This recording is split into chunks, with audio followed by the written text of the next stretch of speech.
Um, I am extremely honored and pleased this morning to be a part of this webinar, which is staged by the Jamaica Tertiary Education Commission.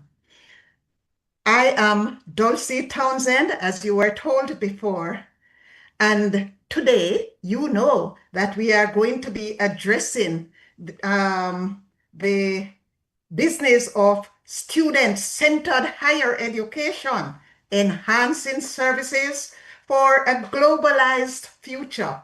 What a theme.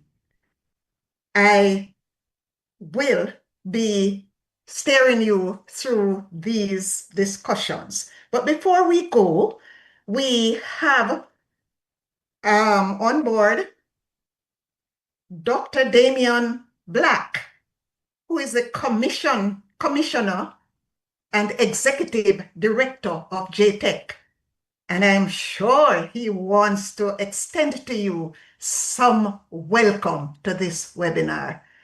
Dr. Black, over to you.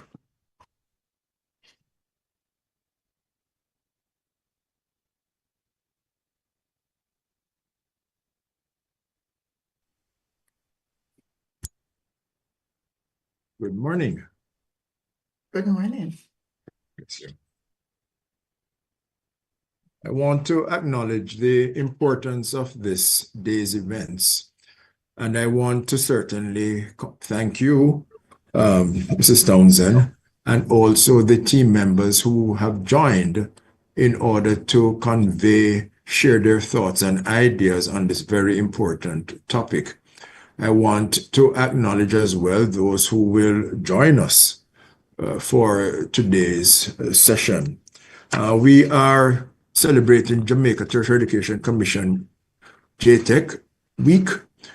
We began on Sunday with a wonderful time of worship at the East Queen Street Baptist Church, and we continued with an excellent conference on internationalization on Tuesday, October 7. Today, we close the week with this online webinar on the theme Student-Centered Higher Education, Enhancing Services for a Globalized Future. This is a vitally important topic and theme, and I want to commend the colleagues in the Standards Regulation and Institutional Support Division for their efforts in organizing this event, along with the support of the Information and Public Education Division. Thank you, colleagues.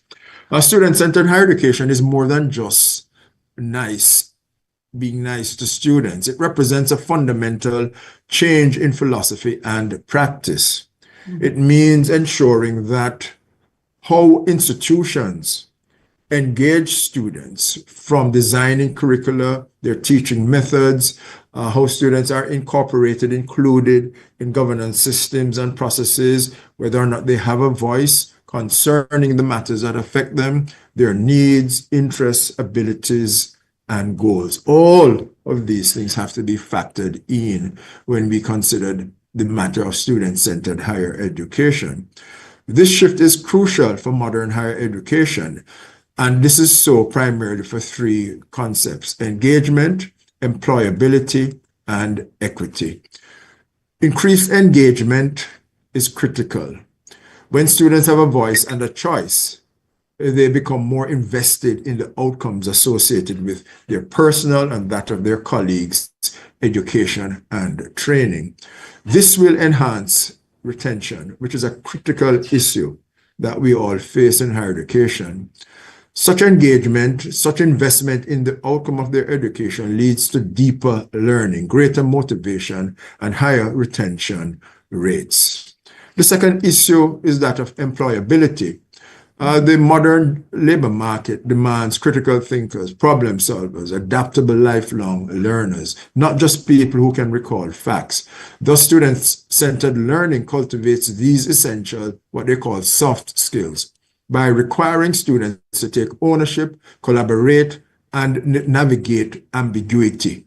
The issues that we face today are quite complex. Thus, student-centered higher education prepares them for the next job or their next entrepreneurial activity, not just for the first one. It embeds in them abilities that will serve them for a lifetime. The third issue is that of equity. We have to be conscious of the need for greater equity and inclusivity, recognizing and validating diverse backgrounds and diverse learning styles allows us to create a more equitable learning environment. By offering flexible pathways and personalized support, we can better meet the needs of all students, breaking down barriers that rigid traditional models often create. Thus, today, as we engage this critical issue, I want to affirm that student-centered higher education is not a trend, it's an imperative. It ensures that our institutions are relevant, effective, and truly preparing the next generation to tackle complex global challenges. By placing the student at the very center of what we do, we transform the educational experience from a mandate to a meaningful, personalized journey of growth. Thank you all. I welcome you, and I certainly look forward to our discussion today. Thank you so much. Thank you, Dr. Black. That was an excellent welcome to our platform, which sets the stage. Thank you so, so much. You're welcome. At this time, I would just like to add to my own welcome and to give you a little brief overview as to what we are expecting to embark on today, as Dr. Black just said.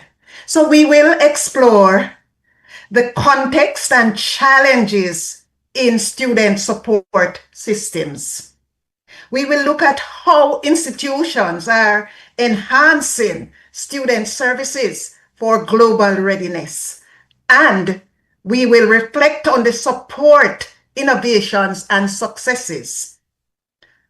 We have a set of expert panelists who will take us through those discussions. But before we go on, we will invite Miss Alison Peart, an inspector of J-TEC, and she wants to share a poem with us entitled, "If I Could Change the World." I am anxious to hear that poem. Miss Peart.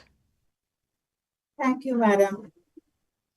If I could change the world. If I could change the world, your gray skies would turn blue. I'd care for each sad boy and girl and make their dreams come true.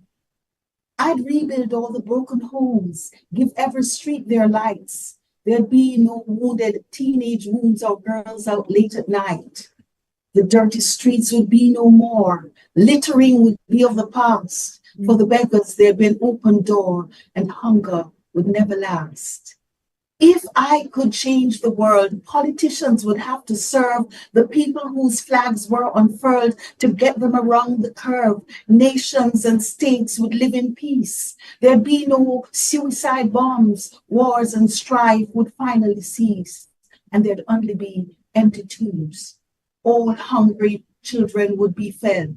The elders would be off the streets. The homeless would have roofs over their heads, and life would be so sweet.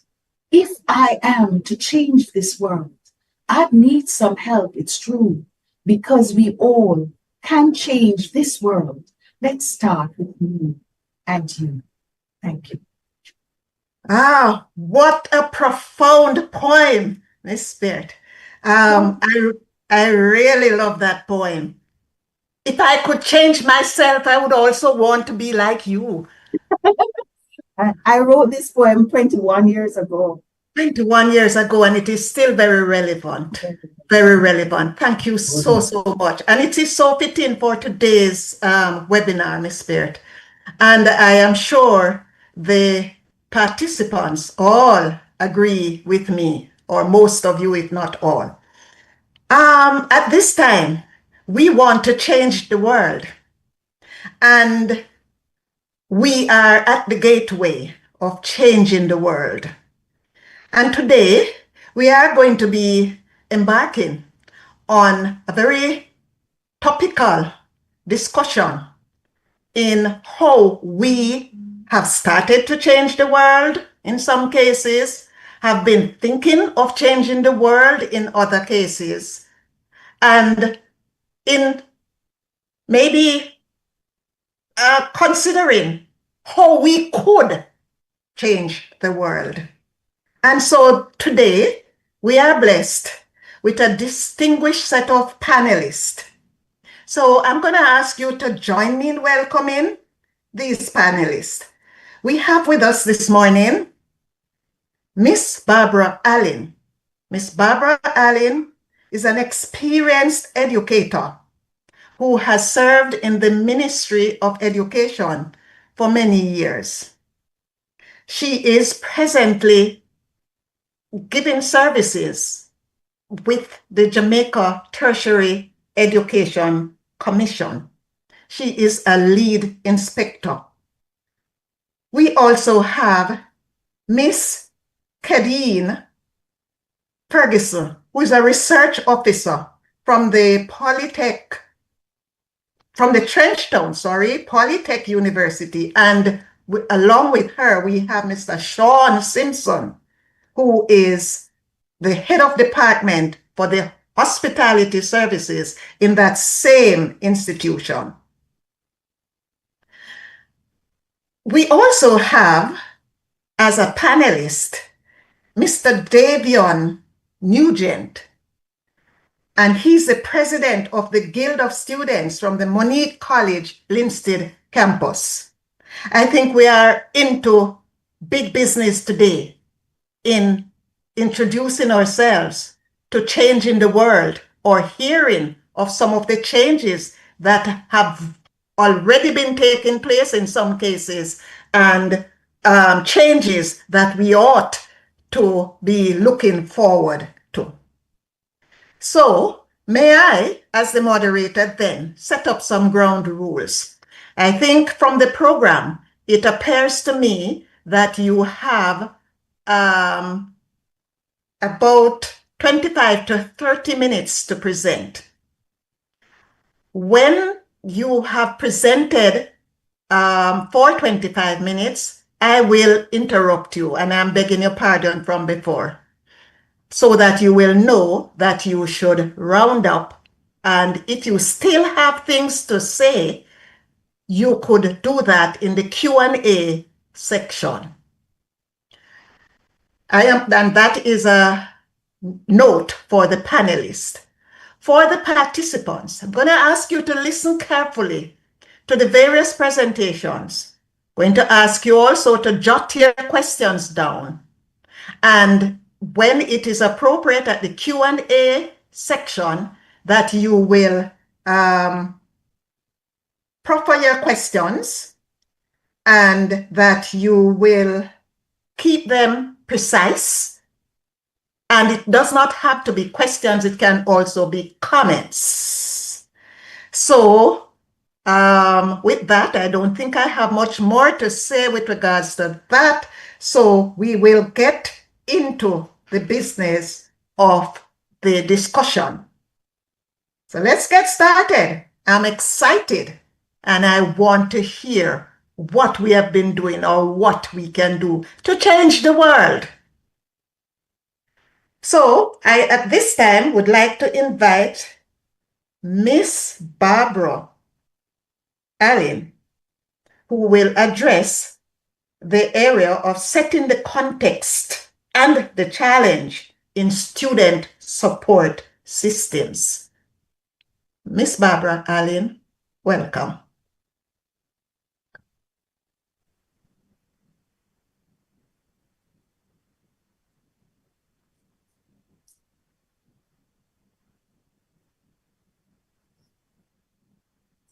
Madam Moderator, fellow presenters, the Commissioner, ladies and gentlemen, good morning.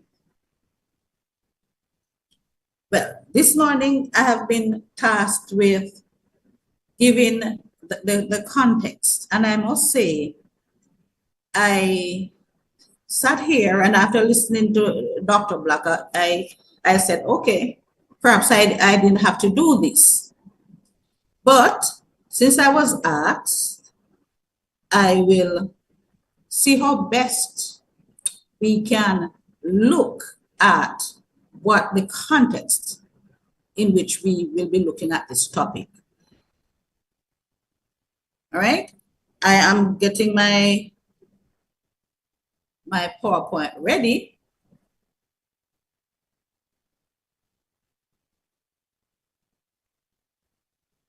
If you'll give me a second, to see what is happening here. Okay. All right.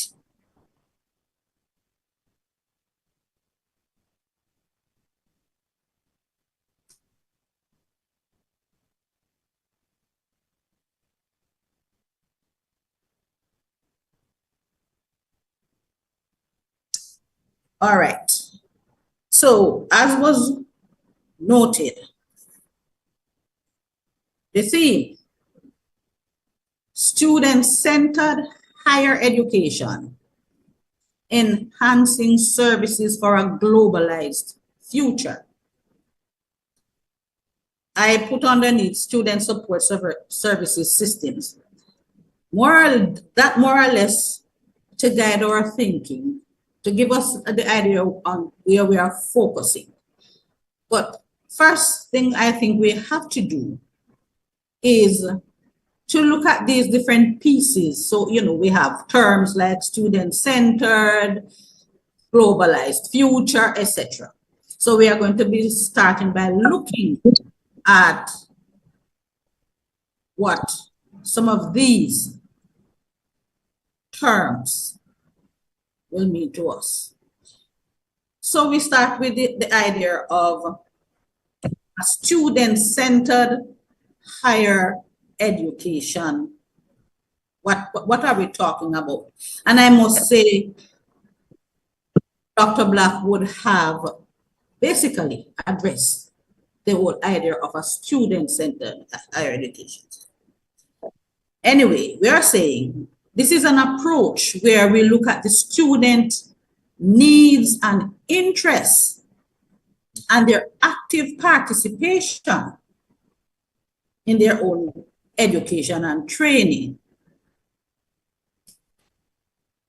The student-centered approach means that we are focusing on nurturing and developing the whole person, the complete person. That is, we are looking at the person's intellectual, emotional, social, physical, and spiritual needs. The focus is therefore not only on the academic achievement. Then we talk about the globalized future. When we talk about the globalized future, for many of us, we know, we have always heard about globalization, etc. But we are really talking about the interconnection and the integration of the worldwide economies, the societies, culture, etc. And this is, of course, driven by technology, the movements of goods and services, and people, among others. So, as persons now say, the world is your backyard.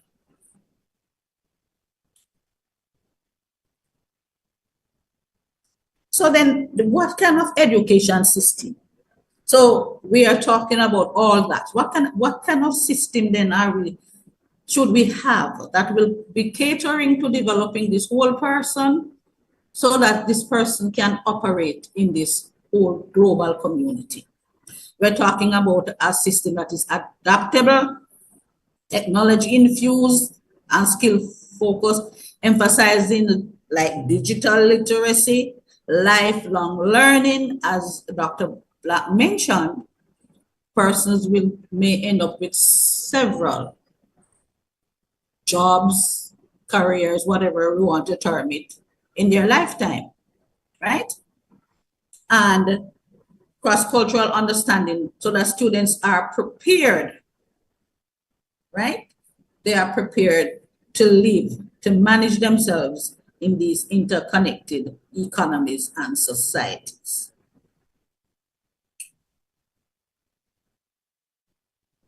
So then, when we think then of the role of these support services, we have to think of the input. We have to think of what we are getting in terms of students. The students enter the learning space with different contexts, different backgrounds and needs. And we all, with that in mind, the institution then is required to provide the support services and systems within legal and ethical dictates so that the students can effectively and efficiently navigate the learning process to achieve their highest potential and to fit into this globalized future, this future. In fact, we don't even have to say future is happening now.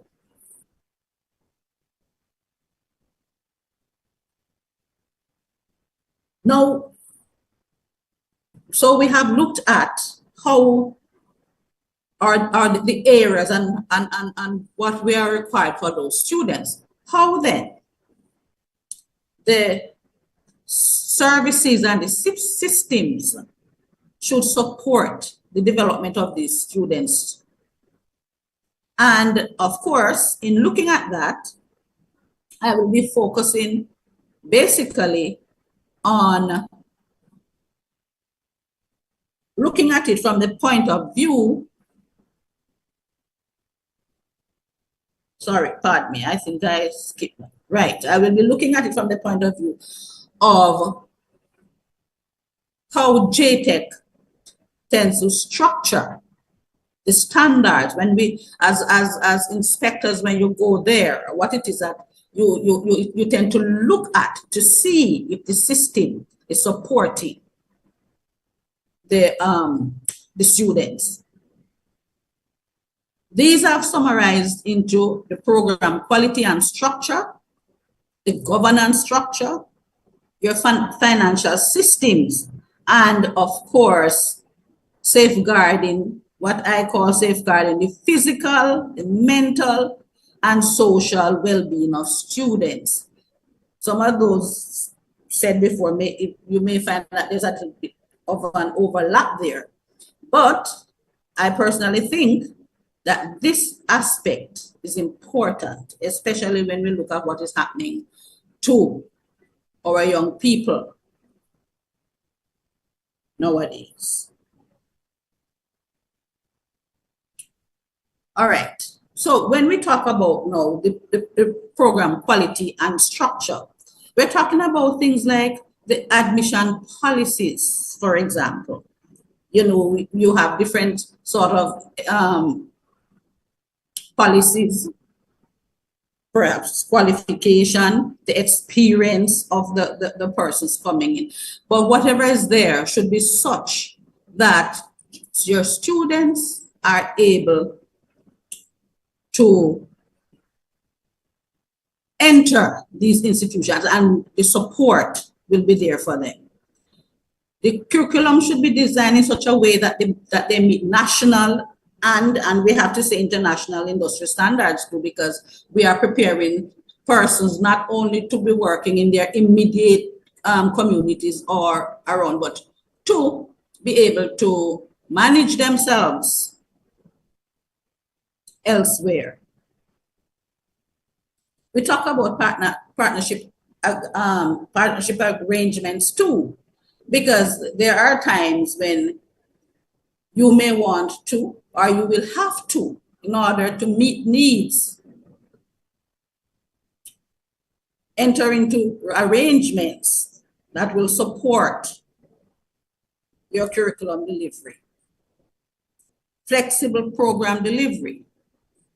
in terms of, for example, when do you deliver this program? You have a program, something that most persons may have to work and study. You think of when you want to deliver. It may not have to necessarily be only face-to-face. So the program delivery should be flexible. And of course, catering to the different needs. So you have students with different learning styles, right? Because you have students may have, so for example, intellectual or physical challenges. We should be catering to those needs.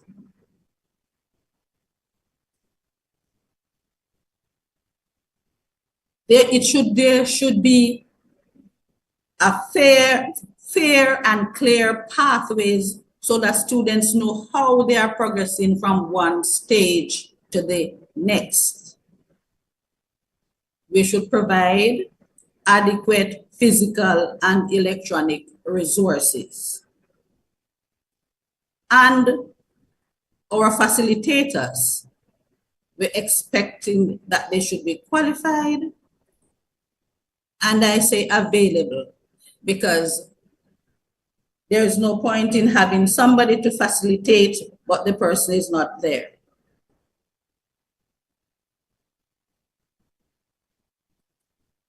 Governance structure. We're talking about governance structure here. It should be there should be a clearly defined framework that establishes how the institution operates. The students should be considered in the whole decision-making process. One should also encourage the student governance structure so that the students will learn, they have a voice, they can manage themselves too. And importantly, there should be a system that is clear, that students are made aware of,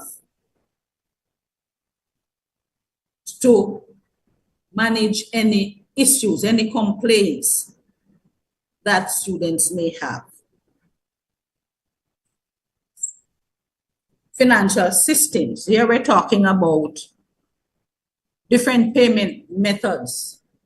Persons may be working, may not have time to get to the bank or get to the institution to make payments. Different payment methods. A payment plan should also be put in place. Not everybody may be able to make up one payment. So effort should be made to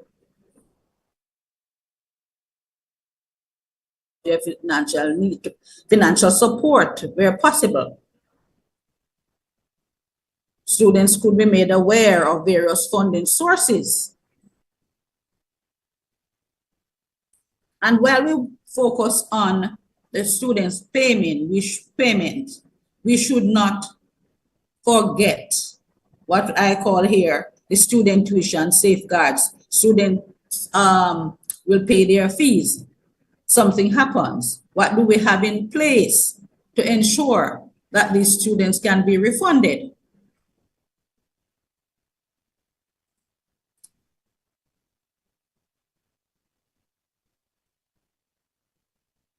Okay, so we move on to safeguarding the physical, mental, social, and spiritual well-being of the students.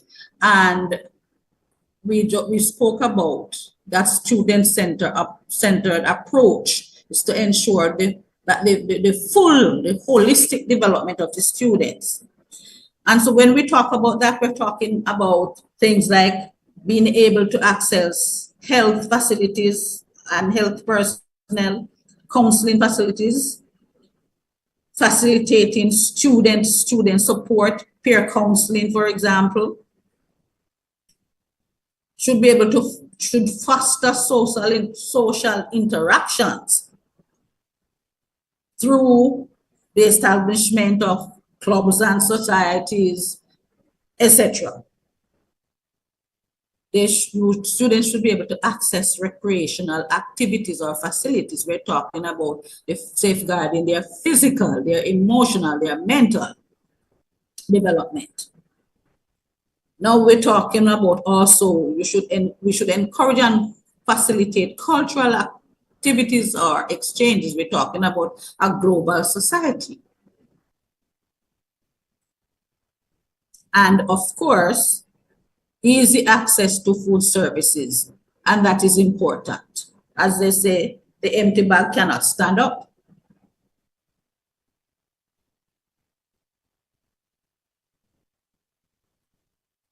So those are some of the things that we are saying.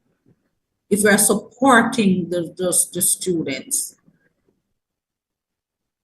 their holistic development, we should be focusing, we should be looking at, we should be ensuring that we have there. Then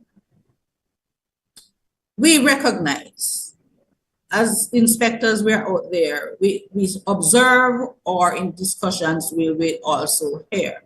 What are some of the challenges that we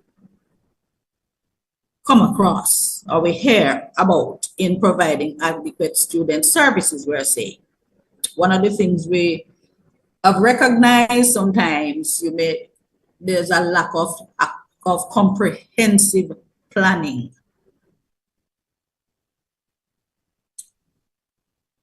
There are also complaints about financial constraints. One of the challenges, use of physical and virtual space. Sometimes the space is there, but how do we use the space? The access to and the use of technology. And last but not least, the responsiveness to change. Sometimes we are a little bit, should I say, slow, or we tend to somewhat drag our feet in terms of our response to change.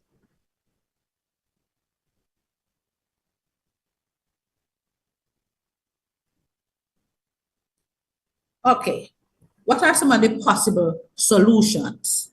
And I'm not saying that the list we have here, this list is exhaustive. We need to look at detailed planning and monitoring activities. Having input from your students, from your community,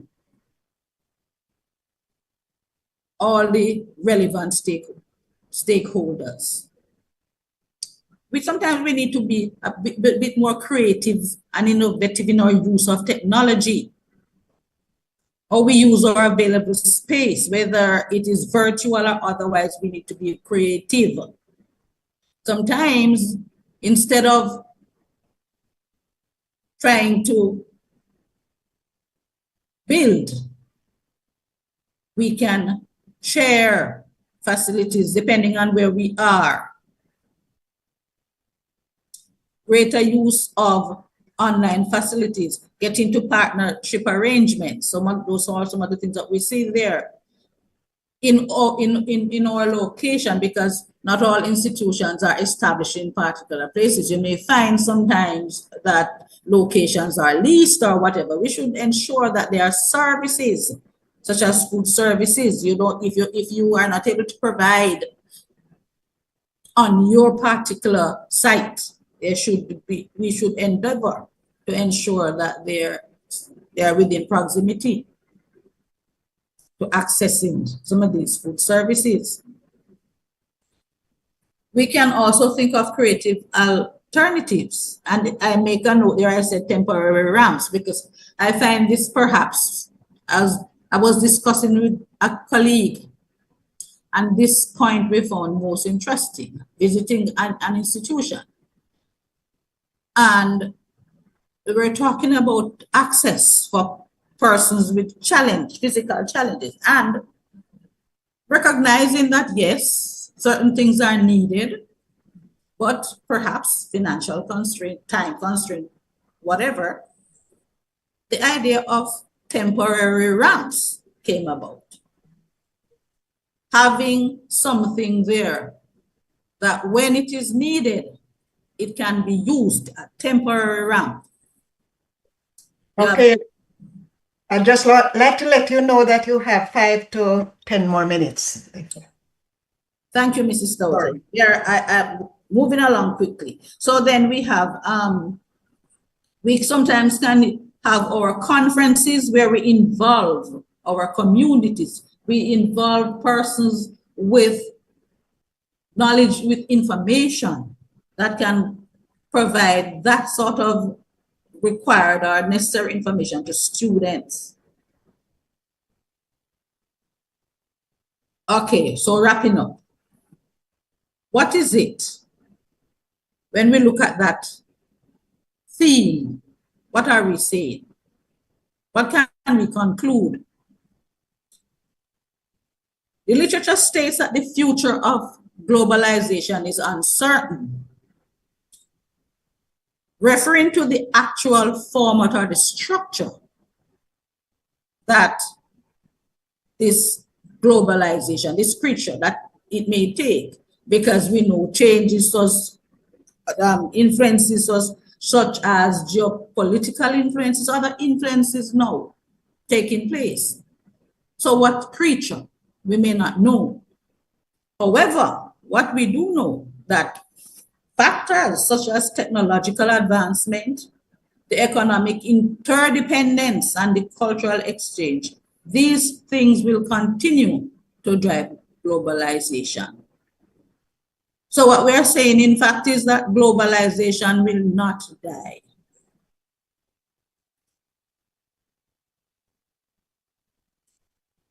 Therefore,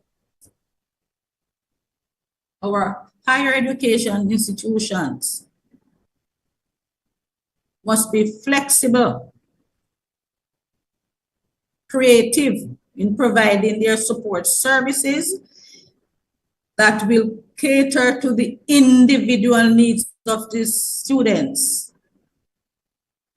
Personalized education.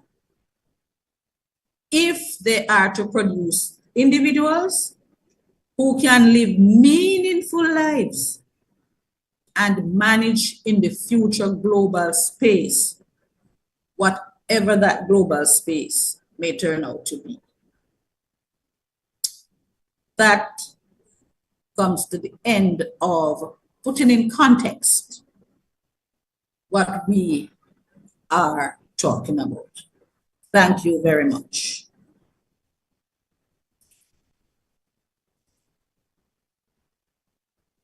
What a presentation. Thank you, Miss Allen, for setting the context and subtly lacing in the challenges that we presently have or might have. This is just so enlightening and offering such great insights into what the context could look like, should look like, and what are some of the challenges that may arise. Thank you for sharing some of the, or giving us tips, if you may, as to what are some of the things that we must get engaged in order to fit ourselves usefully and ably in the global context. At this time, I am going to invite Kadeen Ferguson, Miss Kadeen Ferguson, who is a research officer at the Trenchtown Polytechnic College. And along with her, Mr. Sean Simpson, who is the head of department of hospitality services in that same institution. And they're going to come on this platform to follow up on what Miss Allen just shared. But this time they're coming from a different perspective, and they are coming to tell us how institutions are enhancing student services for global readiness. So I invite these two panelists to join us now and share with us about their way, or if they are doing it now or are intending to do it, they are going to look with us on how they are enhancing student services for global readiness. We need to be ready. We need to change the world. Over to you, panelists.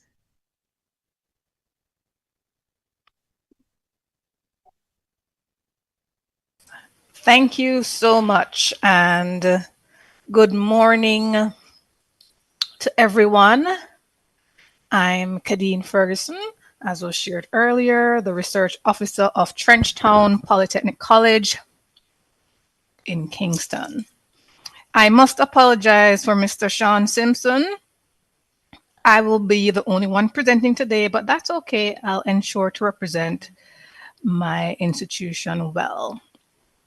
So thanks again for inviting us to this very future-focused webinar titled Student-Centered Higher Education, Enhancing Services for a Globalized Future. Are you seeing my screen?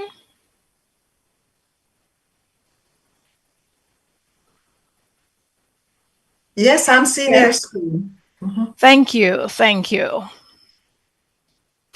All right. So in my role, I spend a lot of time thinking about one question.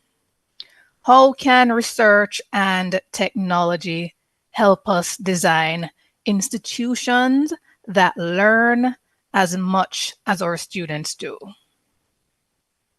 And so today I want to share a concept we're developing at TTPC, one that uses artificial intelligence and institutional research to create a more student-centered ecosystem that not only responds to learners' needs, but anticipates them. So across higher education, the narrative has shifted from teaching to learning, from asking, what do we teach, to how do students learn best? According to the Organization for Economic Cooperation and Development, its Education 2030 Learning Compass outlines a global shift toward student agency, adaptability, and competency-based learning. Likewise, the United Nations Educational, Scientific, and Cultural Organization, UNESCO, in its 2021 report, Reimagining Our Futures Together, a new social contract for education, it calls for learning systems that center the student, foster collaboration, and adapt to rapid global change. In this globalized world, students are no longer confined to local classrooms or traditional expectations. They are digital natives, knowledge creators, and collaborators who compare institutions, and not just regionally, but globally. Data from UNESCO 2025 and the International Organization for Migration 2024 show that the number of internationally mobile students has tripled since 2000, reaching nearly 6.9 million in 2023. This trend highlights not only a competitive, borderless education landscape, but also an opportunity for institutions everywhere to evolve, innovate, and respond more intelligently to how students learn. For Jamaica specifically, this global reality presents both a challenge and an opportunity. So despite strong academic traditions, only about 19% of Jamaicans aged 19 to 24 are enrolled in tertiary education. And just 15% of the national workforce holds a tertiary qualification. And this statistic was highlighted in the Gleaner article titled Jamaica's Tertiary Education Problem, published on January 8, 2018. Please note that the Caribbean Policy Research Institute, CAPRI, in its publication Education Scorecard 2025, released in September last month, reports that 8 out of every 10 Jamaicans aged 19 to 24 is not enrolled in tertiary education, meaning approximately 20% are enrolled. This finding indicates that the age-specific participation rate for the 19 to 24 cohort has remained roughly unchanged since 2018, despite ongoing national reforms. The country's gross tertiary enrollment rate, which peaked near 26.9% in 2015, still remains below global averages. For instance, in the US, it's 60%. According to data compiled by the World Bank, right? And in recent years, efforts have been made to widen access through alternative and vocational pathways.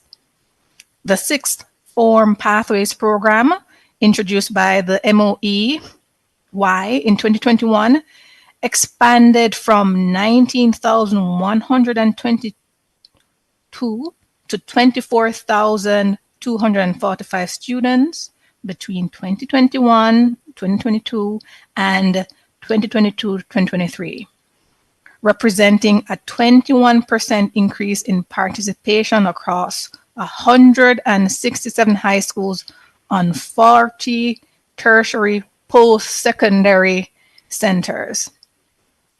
Right? And this was reported in the Ministry of Education and Youth sectoral presentation delivered in Parliament by Minister Favour Williams in 2023. Similarly, the Human Employment and Resource Training National Service Training Agency Trust, HEART NSTA Trust, has seen a surge in enrollment following the removal of tuition and administrative fees for programs up to level 4, which includes the associate degree level. In the Gleaner article titled Fee Waiver Sparks Enrollment Increase at HEART Trust, published on August 2023, it was reported that enrollment rose by approximately 19%, reaching over 120,000 students in less than a year after the policy took effect in April 2023. I also tried to make use of that opportunity, so I'm included in that statistic. The Jamaica Information Service, in a broadcast summary dated March 16, 2023, similarly confirmed that 133,577 trainees were enrolled during the fiscal year, with 50,632 earning certifications, a 48% increase compared to 2021-2022. By contrast, though, Traditional university enrollment has declined. The UWI MONA, in its report, Academic Portrait of Students 2020-21 to 2022-23, recorded a decrease in their enrollment, underscoring the pressure on local universities to attract and retain learners in an increasingly globalized market. While publicly verified age-specific tertiary enrollment data since the Gleaner's 2018 report I mentioned earlier remain limited, these indicators collectively suggest a shifting landscape, one where non-degree and associate level pathways are expanding, and even as some degree level enrollments face contraction. This underscores the importance of agile, student-centered systems capable of adapting to diverse learning styles, international standards, and emerging technologies. It also points to a unique window of possibility. Because our tertiary sector is still developing, Jamaica has the flexibility to experiment with models that are innovative, inclusive, and distinctly Jamaican. So the question becomes, how do we move from student-centered in theory to student-centered in operation, especially within the Jamaican higher education context? At Trenchtown Polytechnic College, we've been grappling with that same question. So at TTPC, our approach has been to design feedback systems that transform student experience into institutional learning. With the introduction of the stop-start continue method, which is a short-term feedback mechanism, also the 360-degree course evaluation, we consider this a midterm feedback mechanism, and the graduate tracer study, a long-term feedback mechanism. We have created a holistic feedback ecosystem. These tools ensure that student insight is gathered continuously, not just at the end of a course, but throughout the learning journey. Together, they make feedback student-centered, evidence-based, and actionable. Over successive years, they have supported a culture of accountability and responsiveness in the classroom, directly linking research and evaluation to student success. This system also feeds into our emerging research agenda for the next 5 years, which aims to embed data-driven reflection into every level of academic decision-making. By analyzing feedback trends and sharing insights with faculty, Trenchtown Polytechnic is developing a model where institutional research doesn't just document outcomes, it informs improvement. And in this way, TTPC is demonstrating intent and initiative. We are basically laying the foundation for a truly student-centered ecosystem, one where feedback is not a formality, but a force for transformation. But even as TTPC works to connect feedback to improvement, we also recognize a larger challenge, one shared across institutions, both locally and globally.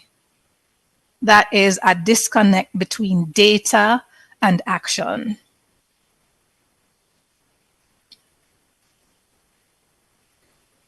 So at TTPC, our experience with feedback tools have shown that data can transform teaching when it's actively used.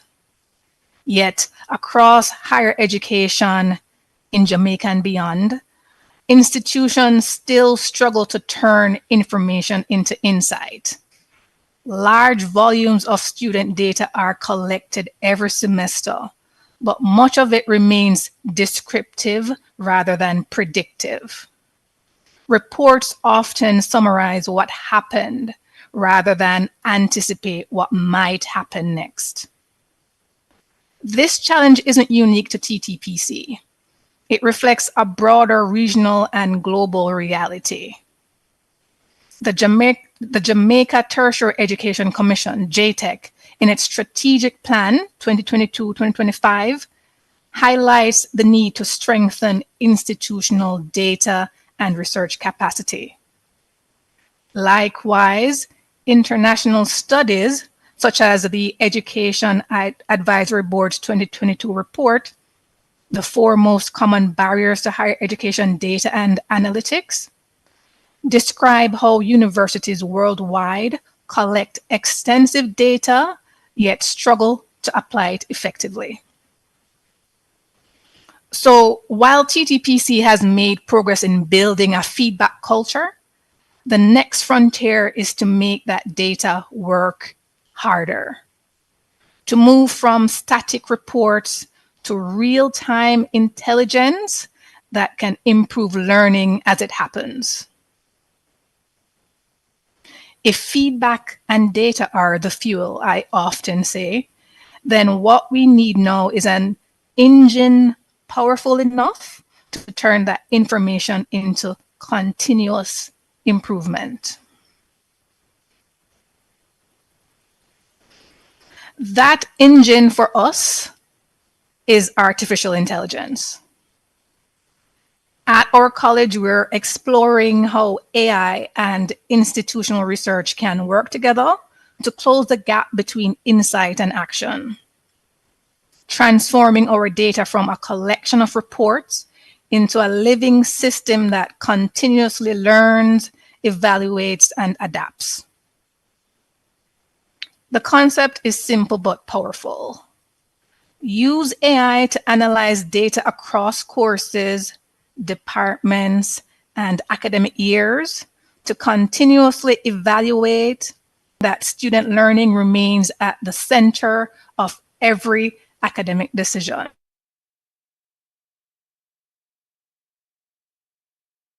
Worldwide, Jamaica's institutions are still transitioning from manual and retrospective data processes to more integrated digital systems. J-TEC, again in its plan, in its strategic plan, 2022 to 2025, has already prioritized this transformation. TTPC's initiative directly supports that national vision by demonstrating how AI and institutional research can accelerate the shift toward data-driven, student-centered improvement.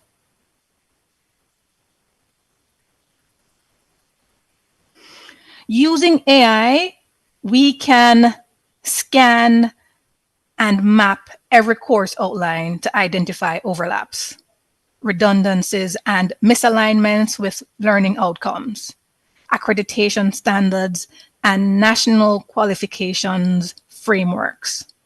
So for example, if two courses across programs show 70% of the same, the system can recommend a shared assessment, an integrated project, or even a cross-disciplinary module.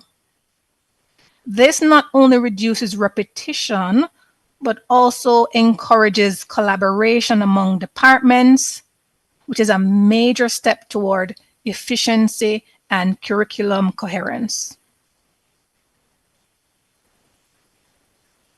Real-time data dashboards. Imagine an interactive dashboard that allows lecturers, program heads, and quality assurance officers to see what's happening in the classroom as it unfolds. Which topics challenge students the most, which assessments drive engagement, and where attrition risk is rising. Instead of waiting until the semester's end to review grades or evaluations, educators can use live insights to adjust teaching strategies immediately. This supports Jamaica's broader, this supports J-TEC's vision of quality assurance, which is continuous improvement through evidence-based practice. Evidence is key for quality. In terms of predictive analytics, right? AI can use historical data, attendance, submission patterns, and participation records to flag early warning signs when students may be at risk of underperforming. This means counselors and lecturers can intervene long before a student disengages completely. Whether through mentoring, peer tutoring, or early advising, these proactive measures can significantly improve retention and completion rates across Jamaica's community college sector. Alignment with national and global standards. So every insight generated by the system can also support accountability and accreditation readiness. By aligning course outlines with the J-TEC standards, the CCCJ and global frameworks such as UNESCO's Sustainable Development Goal 4 on quality education, TTPC ensures that its programs remain competitive, relevant, and transparent. This approach also helps reduce the administrative burden on lecturers by generating continuous evidence-based documentation of course performance and program quality. So I'm proposing that this is a model for the future, right? Ultimately, this innovation turns institutional research into an ongoing cycle of improvement, one that combines data, design, and dialogue, right? It allows TTPC to move from reactive to predictive, from reporting to responding. And most importantly, it ensures that every decision made about teaching, assessment, and policy begins with the same central question: how does this serve the student's learning journey? So this has multidimensional impact, right? This kind of system reshapes how learning is experienced at every level, for students, for the lecturers, for the institutions, and the wider tertiary sector in Jamaica. By connecting feedback, research, and AI analytics, TTPC is building a student-centered ecosystem that makes learning more personal, teaching more informed, and institutional decision-making more responsive. So on a student level, AI-supported insights make learning journeys visible and meaningful. Students can see how each course connects to their career goals, track competencies in real time, and receive targeted support when challenges emerge.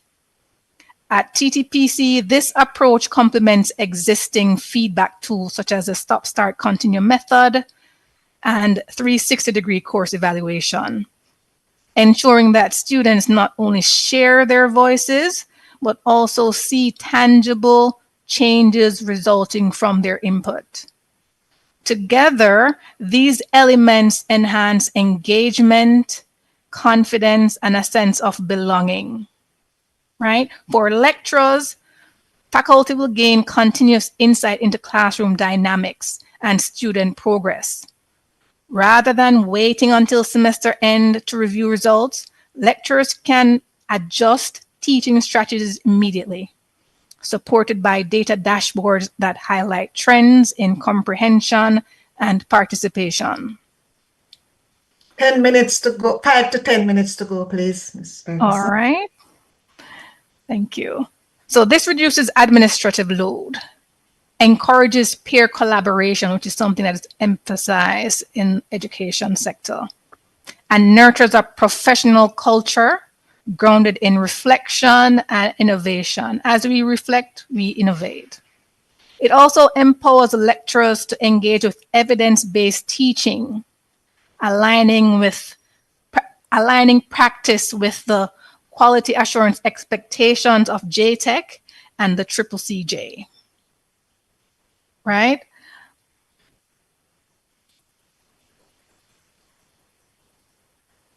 One moment, let me make sure I don't miss anything critical. So for Jamaica, I'm going to skip to Jamaica. At the national level, this model demonstrates how a polytechnic college can lead by example in the digital transformation of education. By combining human insight with intelligent analytics, TTPC is showing that data does not replace the teacher. It amplifies the teacher's impact. It also illustrates how a student-centered, technology-enhanced approach can help Jamaica achieve its education sector priorities of innovation, equity, and employability, right? This positions TTPC and by extension Jamaica's tertiary sector as globally competitive, regionally relevant, and locally transformative.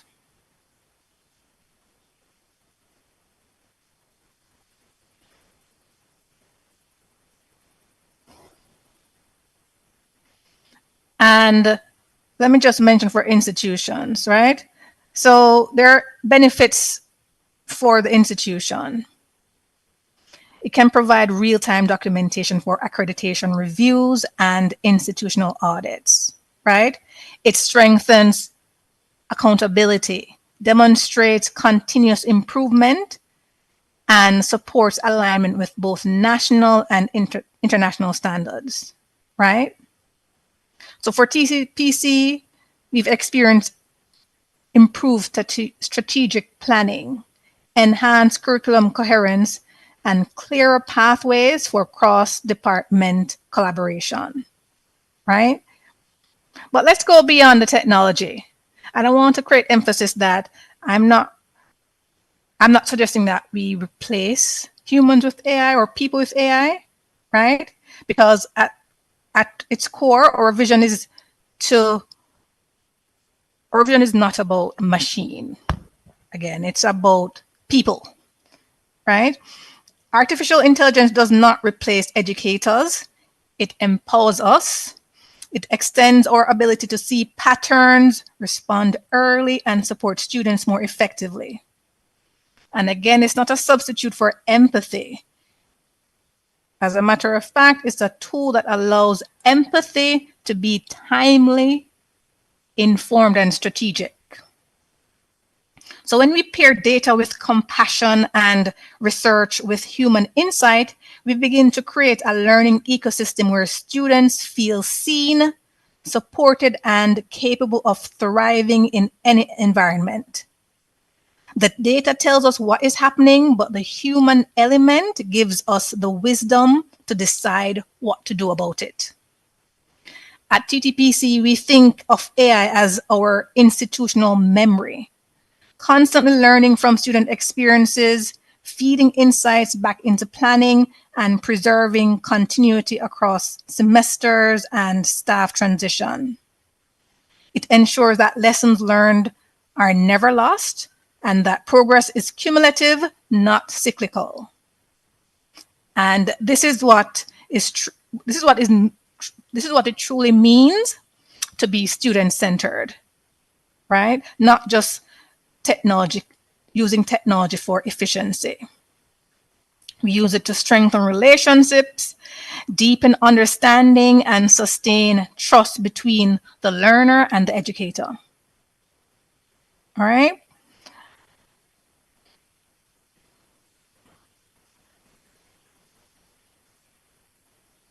So technology alone will not transform learning. I want to point that out. People will. TTPC's goal is to design an institution that learns as much as its students do, right? One that sees feedback as dialogue, research as design, and technology as connection. Again, this aligns with J-TEC's mission to strengthen Jamaica's tertiary sector through innovation, accountability, and quality assurance. So as we move forward, let us transform our institutions into learning organisms, continuously absorbing insight, evolving through reflection, and growing through action. So we want to move from data collection to data connection, from evaluation to innovation, and let every decision begin with one guiding question. How will this empower our learners for a globalized future? Thank you. Wow. What a presentation. And I hope you've been listening and that you have recognized that Ms. Ferguson's presentation articulates well with Ms. Allen's presentation, which was looking at what the context should look like. Here we got a practical glimpse of what the context could look like, driven by research, driven by trace of studies to build a student-centered ecosystem. It is no secret that institutions need to do research in order to learn what the context requires and how to ultimately design changes and to alleviate or to embrace challenges as we seek to become a part of the global education system. At this time, we're going to take a break. I hope you've been writing down your questions and your comments. And we are going to take a little break now from the presentations. And we're going to ask again, Miss Allison, lost the name here. Miss Allison Peart, going to ask her again to come and give us a poem. I hope this poem now will gain us entry into the globalized context. Mrs.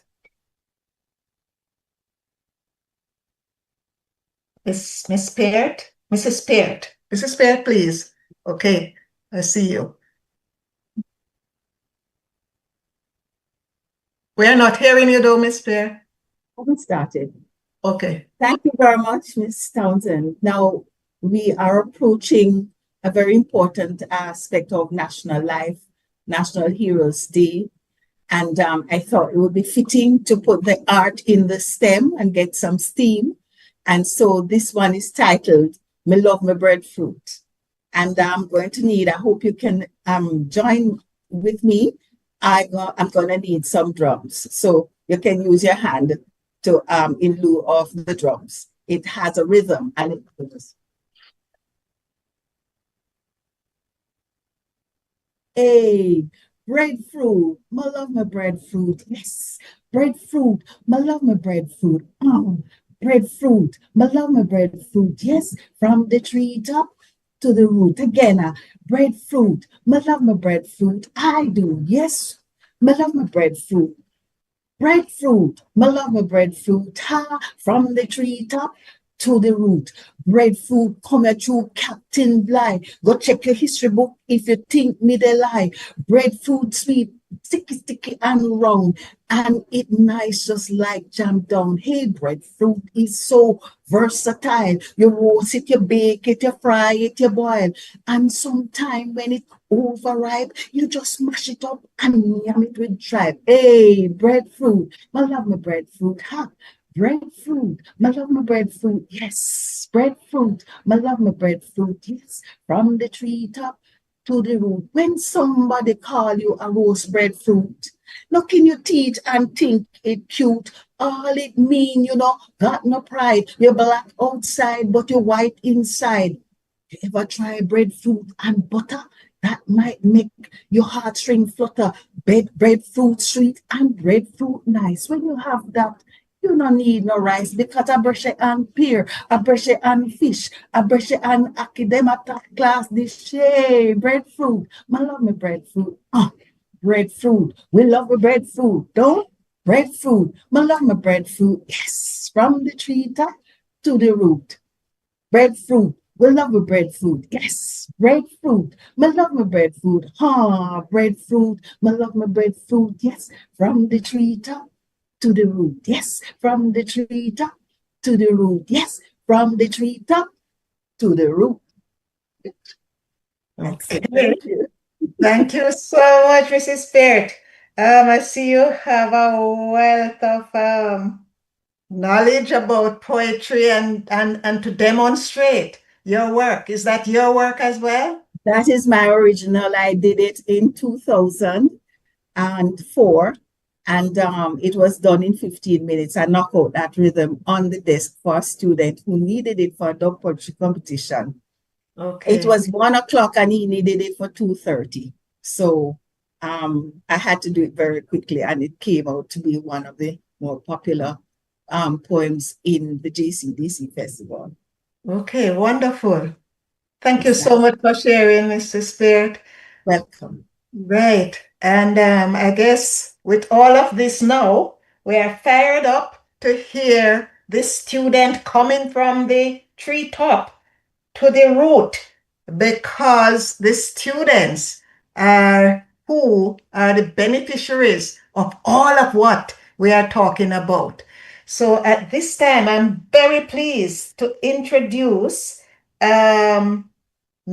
Damian Nugent, who is representing the students' voice in transformation. And he's going to reflect on support, innovations, and success. Mr. Damian Nugent comes to us from Moneague Linstead campus. He's the president of the Guild of Students. Let's wait to hear Mr. Nugent. Over to you, Mr. Nugent. Thank you for that introduction. I must say it's a pleasure and an honor to be on this webinar. Also have to say good morning to all the distinguished guests and all those who have taken time out to just come and listen, and in particular to listen to the students.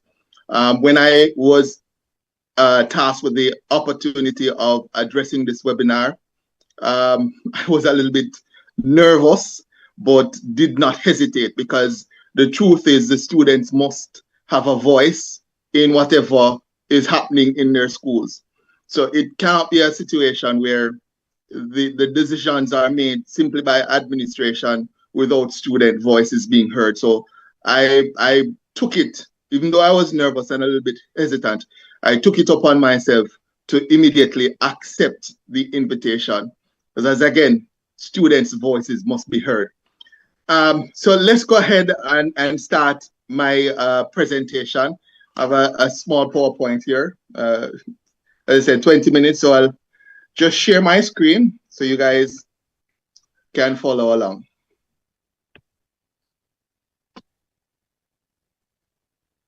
Okay, wonderful. So our presentation will be on institutionalized innovations and student success. Of course, will be from the perspective of the Moneague College and will be presented by myself, Damian Nugent. So first of all, we'll have to do the introduction. The purposes of this presentation is to highlight institutionalized innovation and student success. So first of all, let me go ahead and introduce myself properly. My name is David Nugent. I am the student guild president for the Linstead campus of the Monique College. And I've been serving now for about 6 months. And so far, it has been a pleasure. It's a lot of work. Students tend to have a lot of issues, but it is a fulfilling job, and it is a job that has brought its own challenges. But as I say, when I'm in a forum such as this, it has brought also opportunities for me to speak on the behalf not only of myself, but of all students, not just at the Monique campus, not just at the Linstead campus, sorry, but at all the campuses of the Monique College, and indeed all the students right throughout Jamaica. So let's introduce the Monique College to you. So the Monique College originated from the Monique Hotel. That hotel was built in 1890, was actually built for an agricultural show that was happening in Monique, St. Anne. So our roots, the college's roots, run as deep as 1890. In 1956, the college itself was actually established. So the site of the whole hotel, the whole Monique Hotel, that was built in 1890, that became the site of the Monique Teachers College. And many people know the Monique Teachers College, but we have evolved since 1956. And as a matter of fact, in 1993, we actually introduced the Community College Division. And since then, we have, of course, grown and have included beyond the teachers education program, many more programs. So let's look at some of those. But first of all, let's look at the campuses. So as I said, there is a campus in Linstead. Many people know the main campus, the campus in Monique in St. Anne. And it's very popular. Everybody, when you talk about Monique, they instantly, their minds instantly throw to the campus in St. Anne. But I'm here, for those who don't know, to introduce the Linstead campus, which I'm a part of. And there's also a campus in Galena in St. Mary. So it's not one campus, 3 campuses, though it's one college. I like to say that. It's one college, 3 campuses, one college. So at current, we actually offer associate's degree. So you have an associate's, for example, in business administration, an associate's in social work. We have an associate's in computer studies. So we reach far and beyond just education and not teacher education, but we offer even CAPE subjects, CXEs, CSECs subjects. So a lot of people don't know this about the Monique College, that we have extended beyond just being a teacher college or a teacher's college. We are much, much more than that. So we offer some of the areas, as many people would know, teacher education. We offer courses in business, hospitality, which has become very, very popular on the campus. There's also criminal justice, psychology, social work, environmental studies, and also agro-processing, which we'll be focusing on in a short while. So again, the college, Monique College, is not just about teacher education, or not just the teacher's college. It's much, much more than that. So let's look at the vision and the mission of the college. It fosters stakeholder collaboration. We also are dynamic in environment and producing graduates of excellence. As I said, we've changed so much from the early beginnings in 1956 now to where we are in 2025. We are a dynamic institution, and we expect that our students and our graduates are as dynamic as the institution itself and will be agents of change. Our vision is to cultivate an intellectually sound, socially adaptable, morally responsible, and skilled individual. So it's not just about education, it's not just about book learning and what you can do to pass an exam. It's about contributing to the society. It's about being morally upright, morally responsible, and also contributing in the area of skills and attitudes. So we're about building a nation, not just graduating a student. We're about building a nation. So, as I said, the institution has evolved and we achieved UCJ, that's the University Council of Jamaica, institutionalized accreditation in 2025. And as such, we have moved away from the Money College to the Money College, an institutionalized institution accredited by the University Council of Jamaica. So that's the full name of the Money College, recognizing the change, the dynamism of the college itself, and the kind of movement that we've made from being a teacher's college in 1956 to being a college that offers so much more in 2025. Of course, in 2026, we will be celebrating 70 years as an institution contributing to the well-being of this nation and contributing to the society on a whole.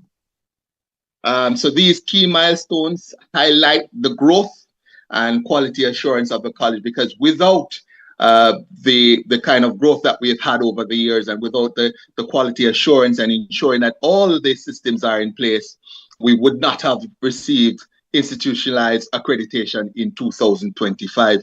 So the accreditation from the UCJ that we received in 2025 is a testament to the Money College's commitment to eternal growth and to quality. So the innovation in culture. So innovation is embedded in the culture of the college. As I said, we're ever changing. We are never static. We're always moving. We're always looking to change. We're always looking to adapt and move with the times.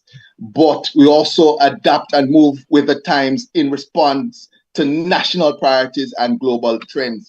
I'll give you an example of that. Myself, I'm teacher education. So I'm doing teacher education. And one of the things that has become very prominent in talking points, I hear it all the time when I'm on public transport, wherever I go. I'm walking on the road, I'm in the shops, I'm hearing it. I'm hearing people talking about teacher education and about the teachers in our country, and teachers who are moving away or moving overseas. I'll tell you what, the Money College is responding to that. The Money College is responding to that, because I'm a firm believer in, if someone sees an opportunity and they want to take that opportunity, they should be free to do so.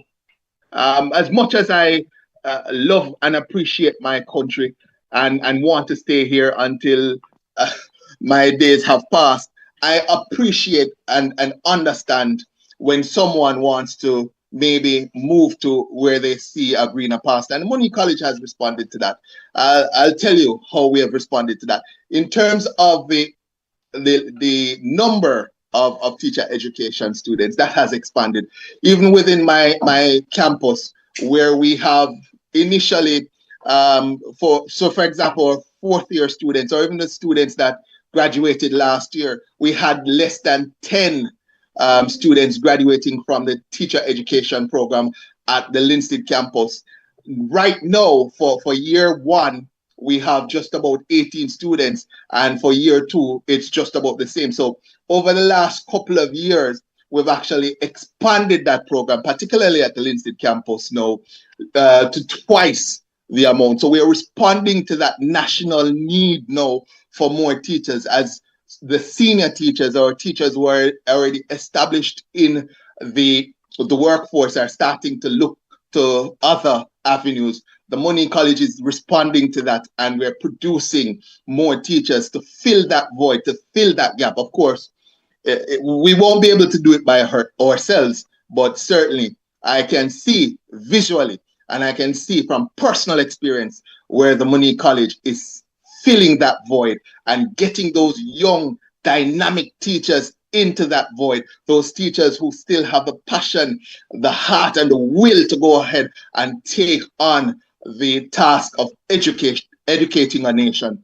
The Money College, in that respect, is certainly filling that void. I can also talk about what we're doing in terms of hospitality, what we're doing in terms of business admin. I can talk about that, but I only have 20 minutes to talk, so I want to move on real quickly. So let's look at one of the programs at the Money College, the SAGE programs. The SAGE program, sorry. So SAGE stands for Skills to Access the Green Economy. That's a SAGE program, and this was launched in 2019 with the CCCJ, the CCAN, and Global Affairs Canada. It focuses in on the green and blue economy employment, NTV, vet skills, and agro-processing. So many people might look at it and say, what is a green and blue economy? What are they talking about? So the green and blue economy includes recycling, it includes agro-processing, it includes keeping the environment safe and clean. I know that has become a global issue now, global warming. Lots of people are talking about it. It's become a topical issue, not just in Jamaica, but over the entire world.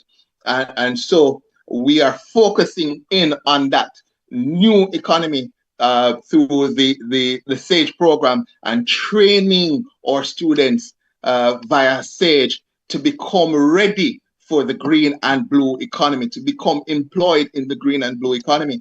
Because the truth is, as things stand, global warming and the environment will become an issue that more governments, more societies will have to take as a serious priority. We see every day the effects of global warming. So we anticipate at Monique that it will become a more focused issue. And so we are training our students to take on the green and blue economy. Of course, SAGE partnerships, we go ahead and we would have collaborated with Hart NSTA Trust, the Niagara College, that's in Canada, and the College of the North Atlantic. They actually provide us with some assistance in terms of curriculum. So they assist with setting the curriculum. They have assisted with equipment, workshops, and professional training. So it's not just a situation where the college is going it blind. We do have some assistance. And as I said, governments all over the world, they're seeing the effects. And I'm sure that the government in Canada and the folks in Canada, they're seeing the effects of global warming with melting ice sheets, etc., etc. So it's a natural partnership between these countries and between these colleges in the north and Jamaica to train folks who are going to become on day one ready to take on these challenges. So SAGE projects and products. So student products include, and this is fantastic stuff. We actually have students who have innovated and produced stuff like goat cheese, yogurt made again from goat milk. The goat milk soap, which is actually very popular, the goat milk soap. And we also have the tamarind and turmeric ginger sauce. So it's a situation where we're using the agro-processing space that we have at the Money College to innovate and to bring new products to the market. And of course, it provides hands-on applied research and entrepreneurship. So the folks at the college who are doing the sciences, they get the opportunity to go ahead and do their research and do their testing on these new products that we are bringing to the forefront and that we're innovating. And of course, the business folks, they get the opportunity now to step in and market these products that we have brought to the forefront.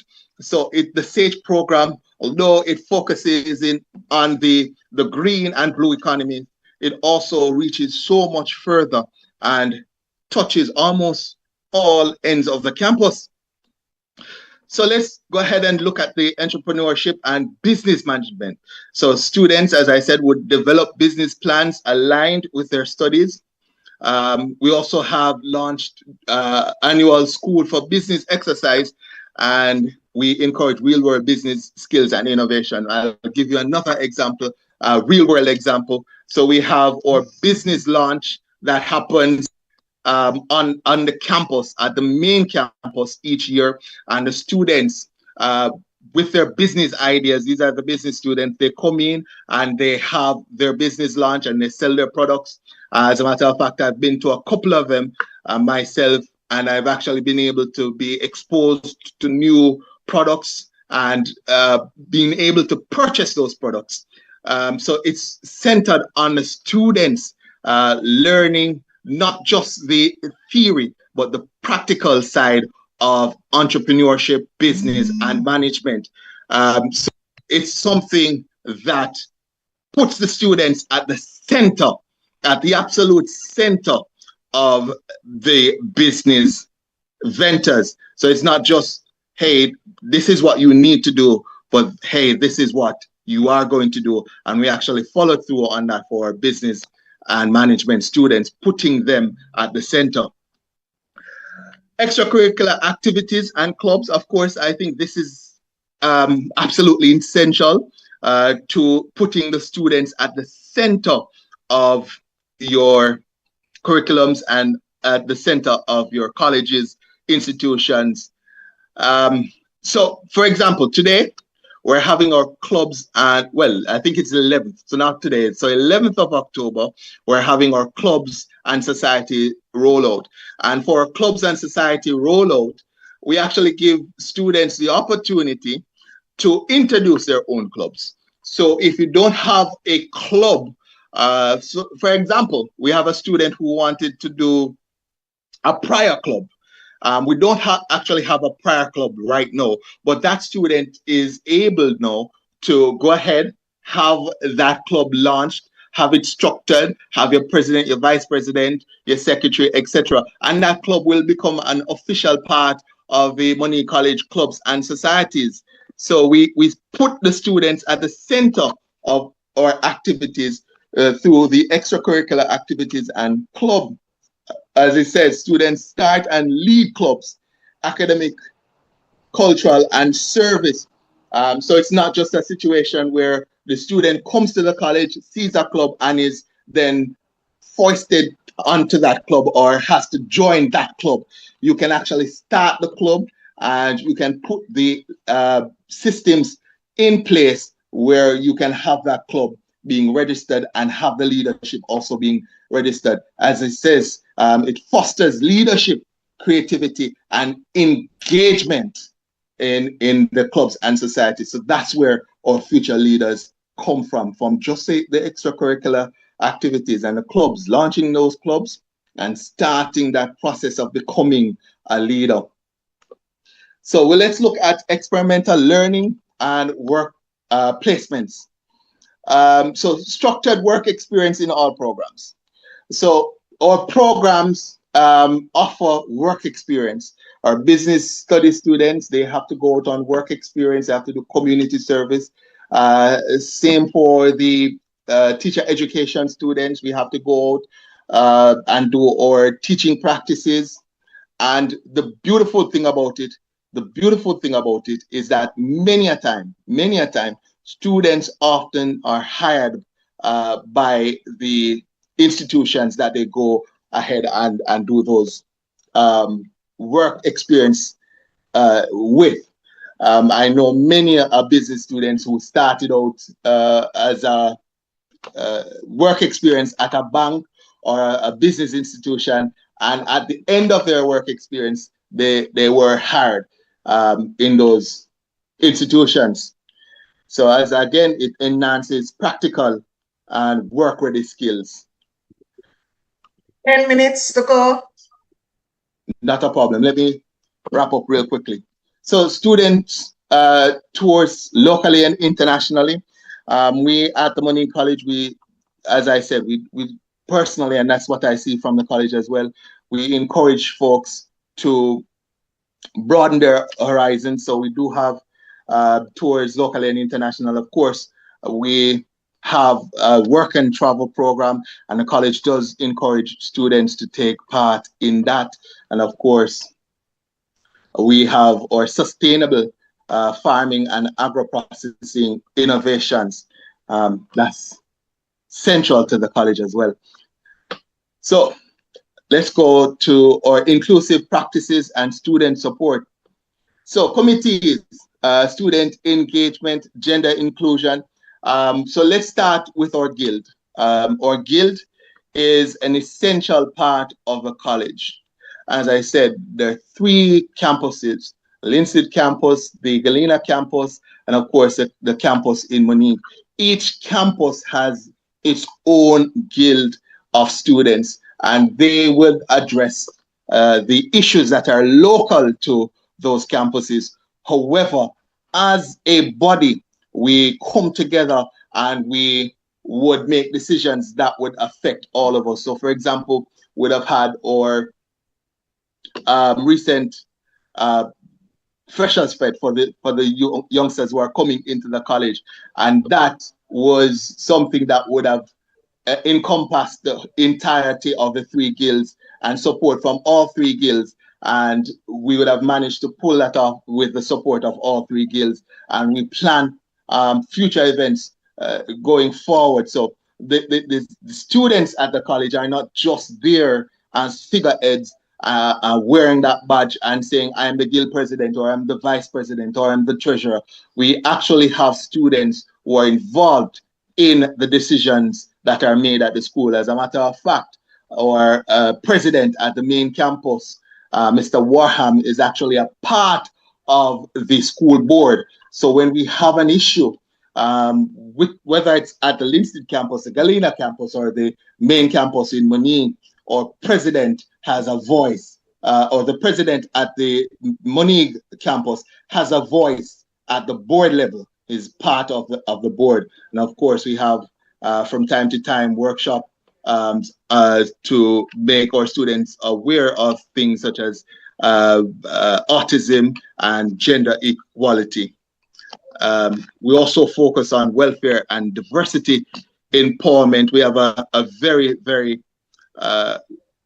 good lecture on the special education and the needs of special children.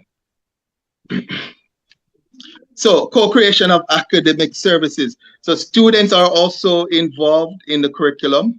We are involved in the research and hands-on projects. So again, we're not just simply there as empty vessels to take on whatever the teacher is giving. We're actually involved in that process, and we're actually involved in the projects. The other day we had our beach cleanup, and we had the students coming out and engaging and being a part of that. And of course, it encourages ownership, leadership, and collaboration. So the students are not just, again, just there as empty vessels. They're actually being a part of the process and taking ownership of the process itself. So we also have student collaboration on campus services and facilities. So for example, our dining hall at the main campus, students have input in terms of the meal preparation, what goes on in terms of meals and what would be prepared and what students might not like, because that is something that comes out every now and again in terms of, hey, that might be prepared a different way. So we do have student collaboration and involvement in dining services and green campus projects and IT solutions. And of course, when the students are involved and when the students are able to have a voice in terms of these things. It improves the campus life and it improves innovation, because sometimes a student might have an idea that even the most decorated of chefs might not have thought about. So we encourage student involvement to improve campus life and innovations. So we move now to technology and the learning platforms. We have IT resources, databases, online tools, portals. This is important in terms of the student learning. For example, when you have your assignments, or when we have our assignment, those online databases and online tools help greatly. Of course, we have remote collaboration, accessibility, and flexible learning. So the online classes, for example, we had an incident in Linstead the other day. I don't know if you folks know about it, but even though classes were not able to be held physically beyond a certain point because of a curfew, we're able to still to go online and have our classes. So we're not able, we did not miss out on anything during those times of turmoil. So administrative systems and communication systems also have online application portals, so the student doesn't necessarily have to come in physically to do their applications. They actually can do it online. Student information system, official email. So each student has their official Money College email, and we have a one-day response standard to queries from the students. And we're hoping to have a communication kiosk for 2024, 24/7 access soon. We also have analytics that track meal requests, laundry facilities, source resources, etc. Online video tutorials, facts and questions, manuals, and helps to empower self-service. Structure for students' success, wellness programs, guidance, and peer support. So we have Mrs. Aiken-Pinnock, who is head of the sports department. And I'll tell you, she has done a fantastic job in terms of our wellness programs and ensuring that the students are keeping up to date with their wellness. Our clubs include religious, service, cultural, sports, you name it. And of course, student support. The college just last year, provided $15 million in grants and financial support to the students. And of course, would have spoken about SAGE, which provides the entrepreneurship and agro-processing opportunities.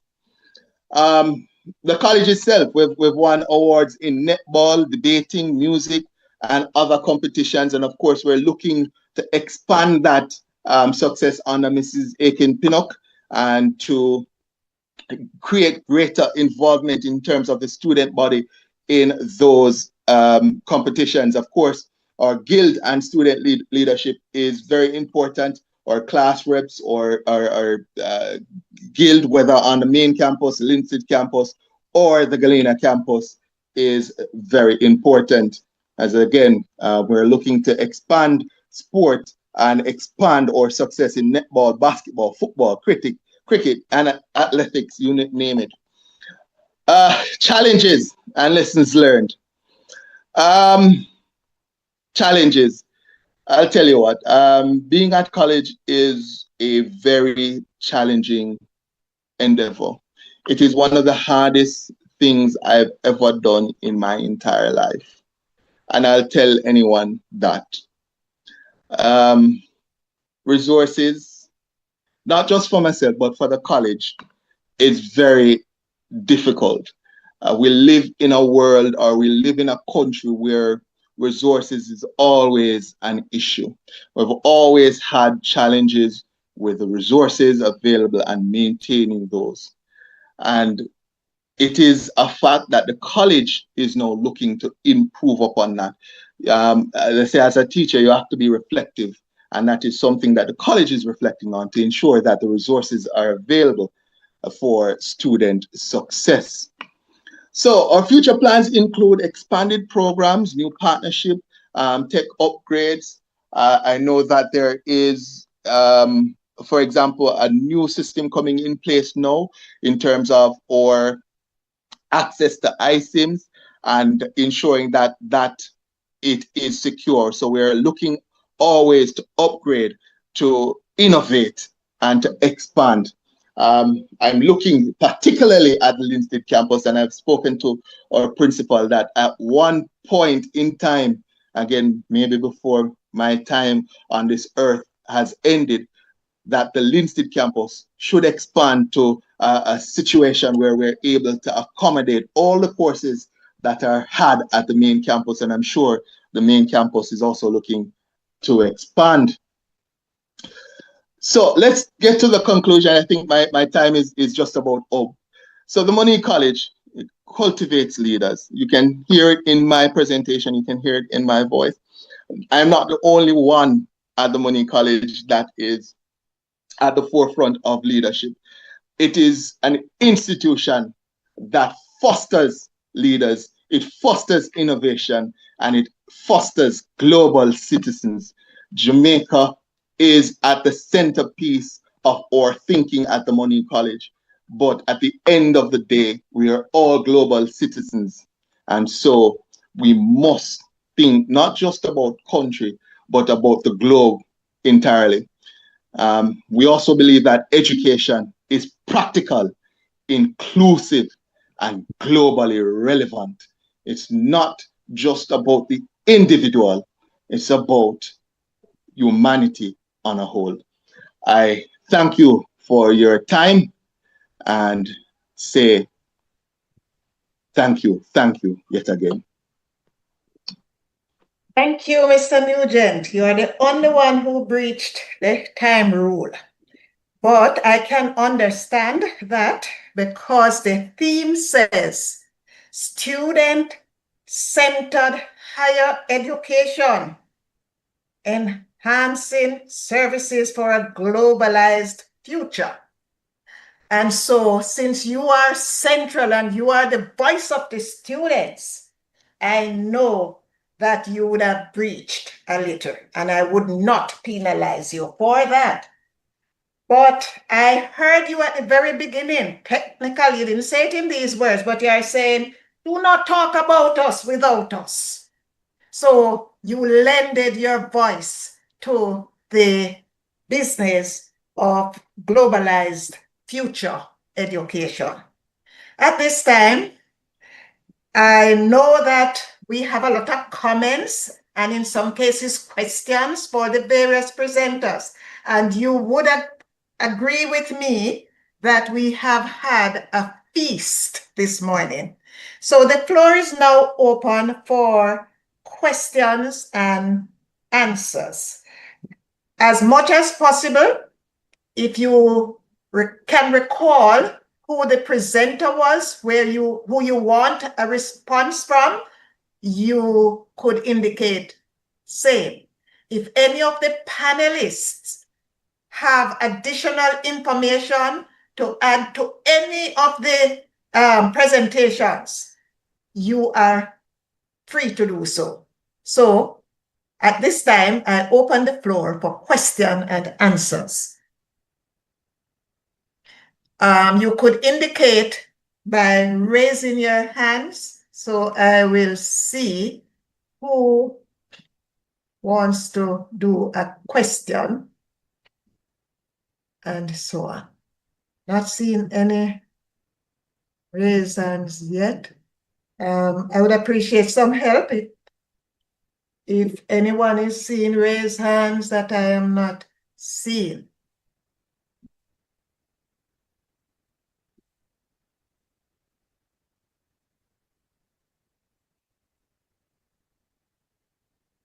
Any questions, comments, if you may? We are now seeing raised hands. Yes. Nadine Mushet. Nadine Mushet. Okay, let's hear from Nadine. And Nadine, your mic is muted. Yes, Nadine. Yes, Nadine. Good morning, everyone. Good morning. Thank you so very much for sharing with us. Special thanks to all the panelists. And I just want to also greet Mrs. Alison Peart. I'm not sure if she remembers me, but I remember her well. And I also remember when Randy did Brescia for us at Excelsior. So good to see you, Mrs. Peart. My question is for our colleague from the Trenchtown Polytechnic College.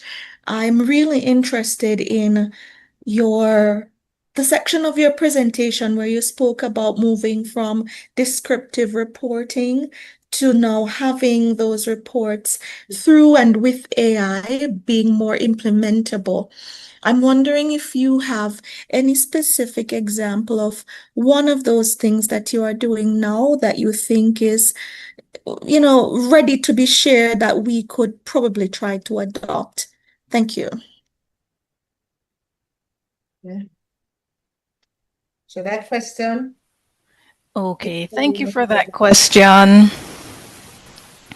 So as a research officer, I have designed a pilot for how we can integrate our course outlines, right? And so at the moment, that's what we're working with. We're trying to identify redundant competencies and learning outcomes, right? And so in that way, when lecturers collaborate with each other, for instance, if it is that we want them to do a research proposal, each aspect of that proposal will be marked by the lecturers that are collaborating. So we are trying to move from descriptive to predictive. And so in actually removing those redundant learning outcomes that exist in multiple course outlines, we can almost predict that engagement will increase and the student workload as well as the lecturer's workload will decrease. And I've already collaborated with a business lecturer here, and I find that, combining classes, for instance, students are engaged. They all attend, as opposed to having to attend 2 separate classes covering the same topic, such as ethics, for example. So one predictive outcome of using AI to integrate competencies or course outlines is that engagement will and has increased. So yes. Well, thank you so much. Yes, a very practical one. Thank you for that. So I'm seeing that not only are the students being engaged together as they combine classes, but I'm thinking lecturers must now collaborate, and students are also seeing that. That's right.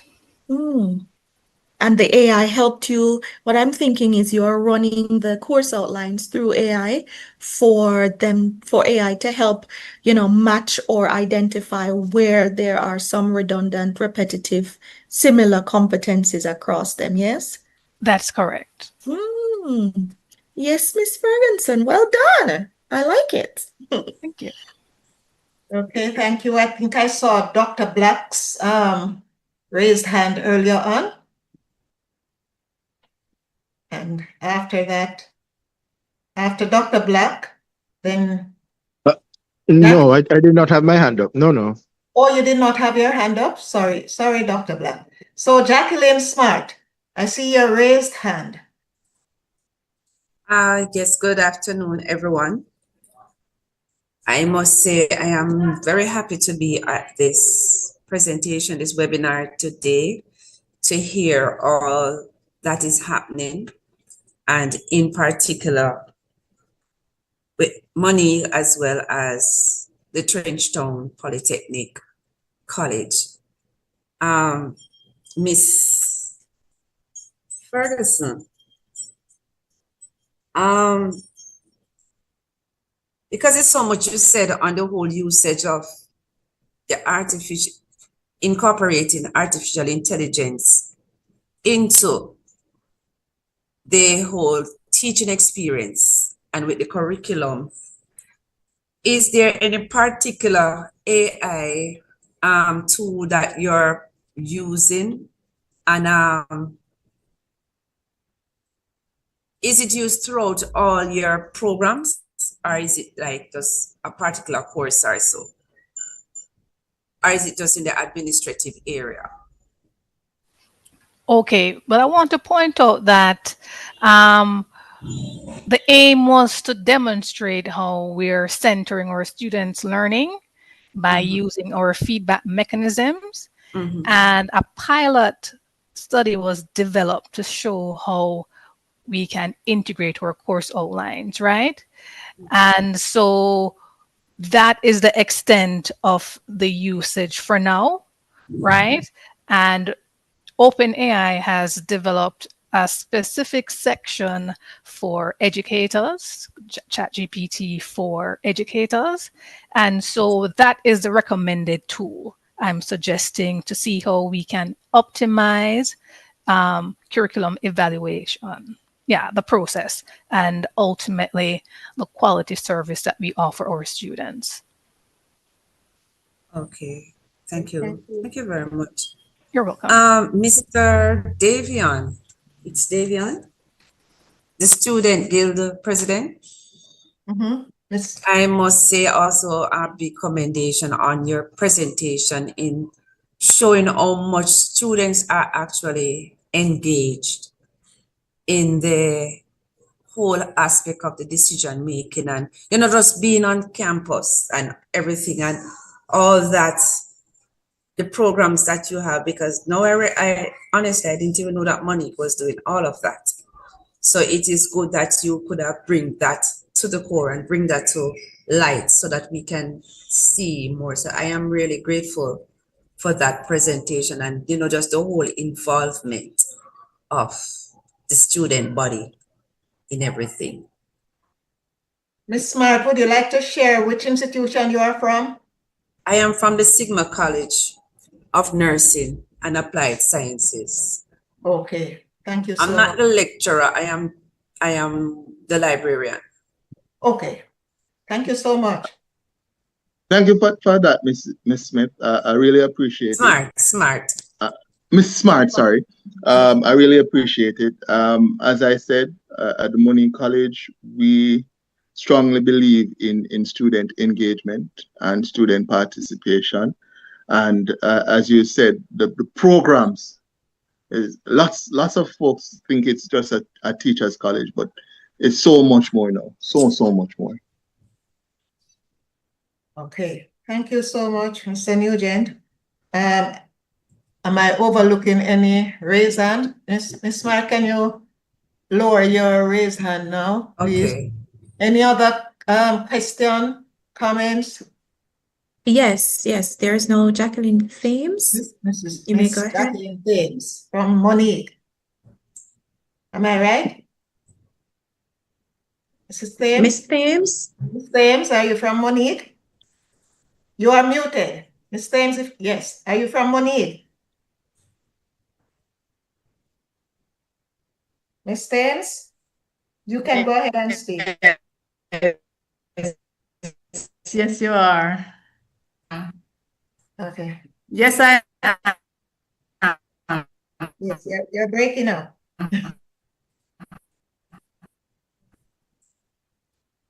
Miss Thames, if you're speaking, we're not hearing you.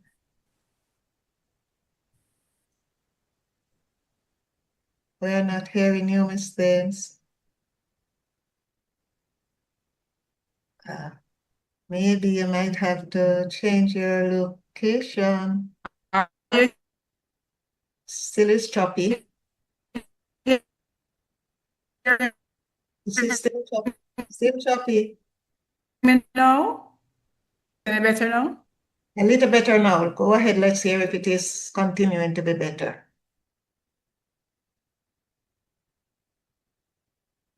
I'm not hearing a word now. Okay. Well, while Miss Thames sorts herself out, is there any other question or comments? Remember, it's not only questions. You can make a comment.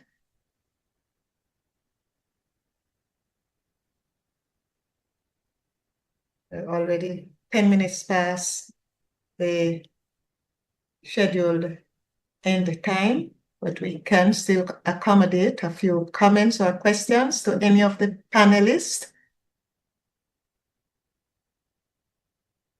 Okay.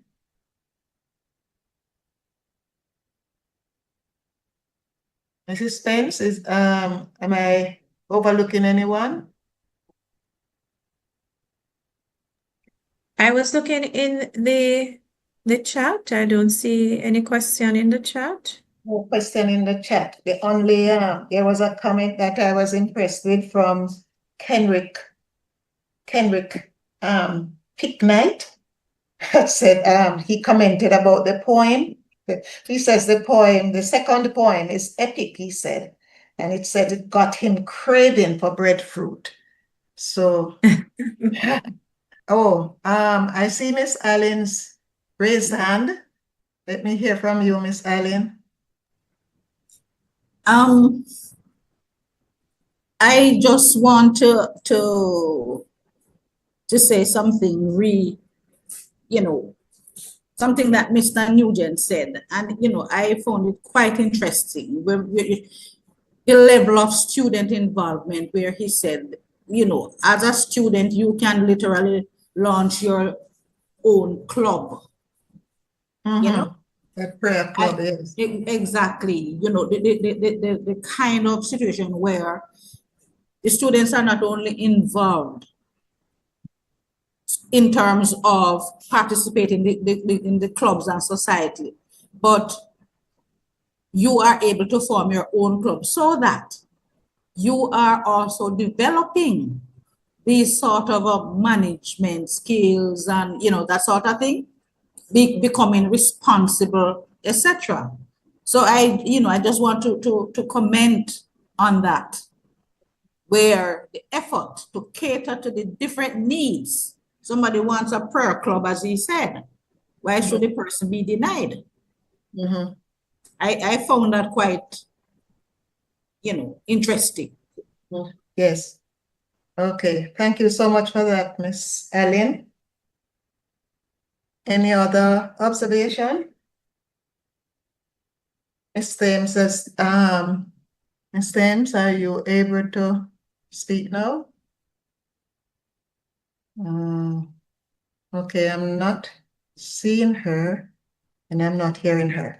However, you would agree with me that today was hold on, Mrs. Townsend. Yes. The chat. Autherine Dehaney Archer says, excellent presentation, thanks. And Nadine Mouchette, institutions that learn as much as our students do is a takeaway of the morning for me. Okay, wonderful. And that came from Miss Ferguson. Yes. Nadine Mouchette. Yes, Nadine. No, I said that quotation I meant. I should have said it. That quotation. Okay. Yes. Colleagues, you would agree with me that this morning, the 2 hours, it is a little bit more than 2 hours, it's 2 hours and 15 minutes by my timepiece. Not sure if it is altogether accurate, but you would agree that it was a well-spent 2 hours and 15 minutes, and that we have gained some insights that we can walk away with, we can develop on, and that we can begin to see directions in which we can go in order to secure our fit in the global space and become globally ready for the globalized future that we are talking about. It is this globalized future is not one where we sit and look and talk about, but we are to operationalize. And this is, as we heard from the panelists in different ways, that we have to become reflective practitioners, we have to become institutional researchers. And when we research, we should not be documenting our data and putting it down as though it's a piece of academic piece, but we should seek to operationalize. And so this morning, it was a pleasure to be a part of this webinar. And it was also a pleasure to see the many persons who joined. And I know that you are going away more empowered than you came this morning. And if that happens, then it means that we have gained entry to the globalized space, and we are moving towards a globalized future. I thank you for asking me or inviting me to become a part of this webinar.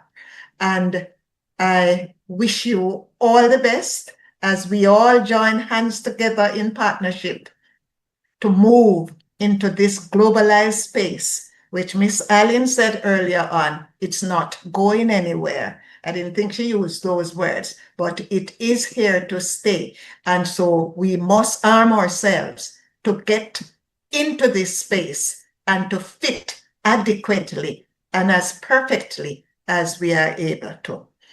Thank you again for having me. And now I will move to inviting Miss Alison Peart to do a summary and then in tandem with an action plan. So Miss Alison, please, your turn. Thank you, Ms. Townsend. Actually, this is a poetic piece that I just used to encapsulate, the activities that transpired this morning. So here goes. J-TEC's Higher Education Show. Ladies and gentlemen, it has been a week of greatness to live for, when the Jamaica Tertiary Education Commission to their students wanted to give more. Student-centered higher education enhancing services for a globalized future, underscoring the importance of preparing our people and mind and body and soul to nurture. Our celebration began with the Jamaica Teaching Council on October 5 to as Teachers' Day. At the historic East Queen Street Baptist Church, the blessings took us up and away. Distinguished people like the Honorable Minister Dixon, the JTA President, Permanent Second All.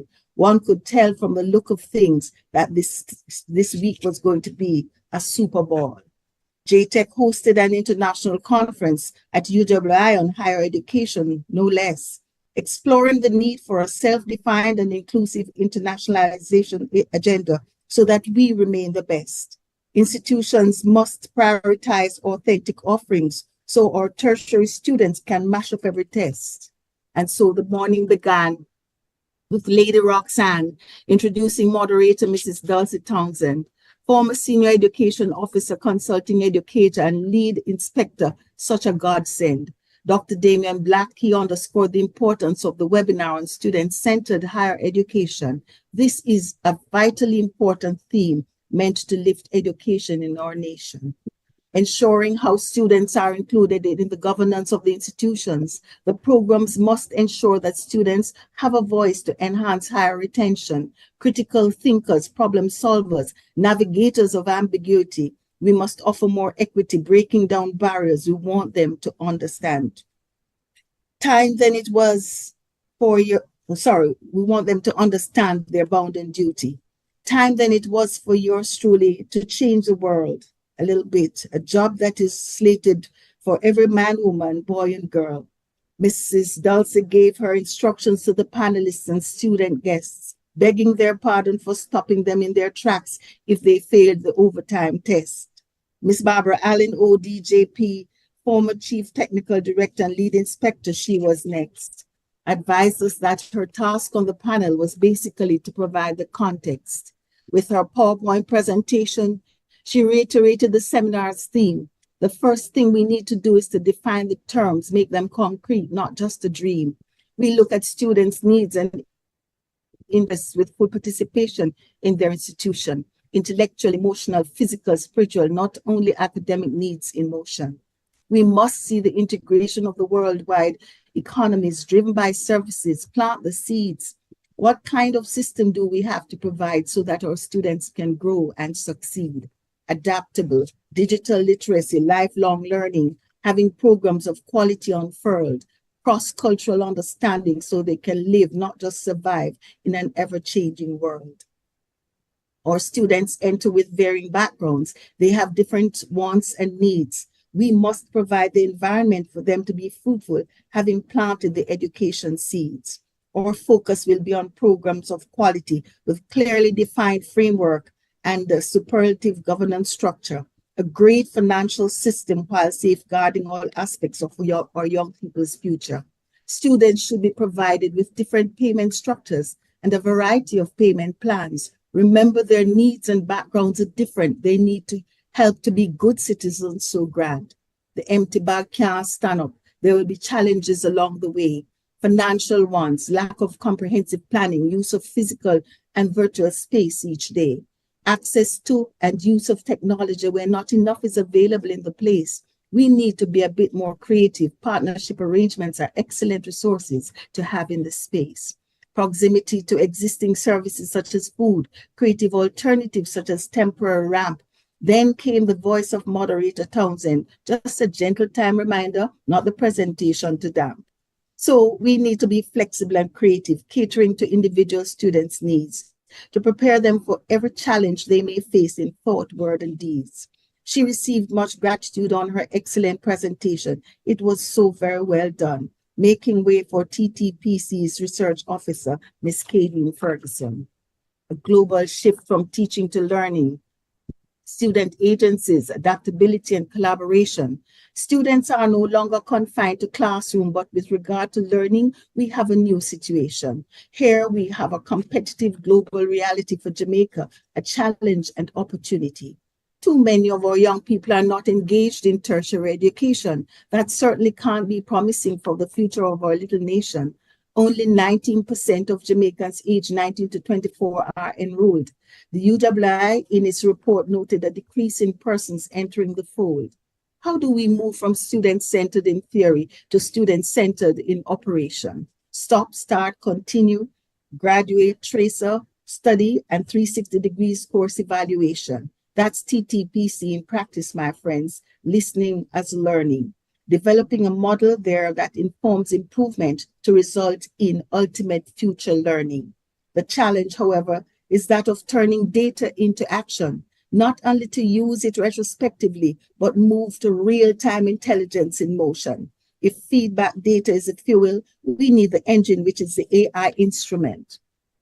Course mapping, real-time dashboards, predictive analytics, and quality alignments. Again, Moderator Darcy gave a little time reminder with a tug, but the information was so absorbing. I'm sure her audience wanted to give her a big hug. Well, at this time, we took a lunch break to have my breadfruit. As an apt segue to the presentation by Monique College's Guild President, David Nugent, speaking for the youth, giving us an enriching history lesson about his college. One could tell he's so proud of his institution, which grew in strength from the 1890 Monique Hotel. They celebrate 70 years in 2026 as an institution which is strong and bold, committed to a culture of innovation with programs responding to national priorities to have and to hold. He was politically correct when addressing the brain drain from our nation, and Monique College's response to firmly address the situation. Hospitality and business admin, the SAGE program are just a few, with focus on the green and blue economy, how to survive, and what as a nation we must do. Collaborations with Heart NST and other institutions is a must. Student projects on goat cheese, yogurt, soaps, and sources of quality we can trust. They develop the practical aspects of entrepreneurship. They have extracurricular activities and clubs. Students get the opportunity to introduce new clubs with their own leaders at the hub. He spoke of experiential learning and work placements leading to jobs. After those experiences, they become so adept, they ain't no grubs. Lady time, tugged, President Davion's talks as he was about to wrap. What was a detailed and informative delivery on his Monique College, for which we say bop bop. They are not empty vessels. They are engaged and involved, taking ownership of the processes, improving campus life, each problem to solve. An administrative system that facilitates and supports student learning, all geared to keep the fire of success in their little hearts burning. No wonder you're a guild president, a leader who has it all at his fingertips. Confession is good for the soul, though. The need for more resources, with that we must come to grips. Do not talk about us without us, you see. We have had a rich feast of information on tertiary education so free. It was such a joy to hear my past student, former head girl, Lady Nadine Mouchette, not surprised that she would be a part of a space of education. She was one of the best, you bet. Librarian Jacqueline Smart, she spoke her piece on AI, asking about the tools Ms. Ferguson is using. OpenAI has opened ChatGPT for educators, current technology infusing. Lady Jacqueline claims she could really use the improved technology. So sorry, I can't help, my dear. My forte is biology. And so, Madam Moderator, colleagues, participants of J-TEC, colleagues of J-TEC, participants, ladies and gentlemen all, what an enriching, absorbing seminar. We will all leave this space strong and tall. And so I implore you to remember, all of us, as we trod, take care of yourselves and each other, and forever go with God. Thank you. I'm sure you want me to say, well, I want to say for myself, when I grow up, I want to be like Miss Peart. When I grow up, I don't know if anyone else want to be like Miss Peart. Wow, that was so good, Miss Peart. Boy, I think, oh, I see Sandra Brown wants to be like you too. I'm not sure. That was really so good. You know, I really admire you. You have a talent, and I know the Lord has blessed you with that talent, and you are sharing it with us. I am really impressed. That was a profound summary. Sandra, you want to say something? I think it was Jacqueline Smart. Come on, I see Sandra. Oh, okay. Sandra Brown's hand raised. Or it was a mistake. Jacqueline. Sandra, if you're speaking, you're muted. Is there anyone? Oh, from Latoya Blackwood to everyone. Wow. What's she doing here? She's kissing. I don't know. There is some. Sandra? Okay. I don't know. What is from Peter Gay? Okay. Wonderful. Enjoyed. Dr. Waugh says. Okay, so thank you again for having me. And before you go, Miss Smart, Jacqueline Smart? Yes. Oh, Miss Yes, Smart. that's her hand raised. Yes. Miss Smart? Miss Peart, Yes, ma'am. you're better than AI. Oh, No, it's I only AI no write down things so fast. Well, the whole thing, I mean, I was trying to make some notes in order to give my director a little briefing of what the seminar is all about, because I'm here to fill in need. And I couldn't do that. You summarize all of everything that took place. I mean, you are brilliant. She can give it to you copyright. No, that is brilliant. And I Thank you truly, so much, truly, ma'am. truly enjoy the whole I mean, this is the icing on the cake. Yes, thank you. The presentations has been very good. Very good. They have been very good. But this is the icing on the cake. Thank you so much. God bless you, my darling. Thank you very much. Okay. I am trying to make this summer and I couldn't do it that well. Of course you did. Oh my, Miss Townsend. You were the pilot in all of this, and you did an excellent job. You notice I had to mention your timekeeping skills as well. No, I didn't do that part. I actually made a comment on the presentations, but it was really good. I just want to ask a question. Will this be available in any way in terms of the recording, Miss Dulcie? Mrs. Spence, would you like to answer that for me, please? Yes. Our coordinator will definitely make this available. You may respond via email request, make that request via email. And I'm sure, J-TEC? yes. Yes. Dr. Black is saying something. Yeah, it will be available on the J-TEC YouTube channel. That's J-TEC TV. All right. Okay. So Okay. that will be immediately available. And as Mrs. Spence says, perhaps another way could be done. But they definitely available public, generally J-TEC TV, which is our YouTube channel. Okay. Right. And yes, we are seeing it. This is available on your YouTube channel. It is in the chat as well. Okay. So thank you again for having me. Do have a good day, rest of the day. And I wish you all the best for the future as we gain entry into the global space. Thank you. Have a good day, everyone. Yes.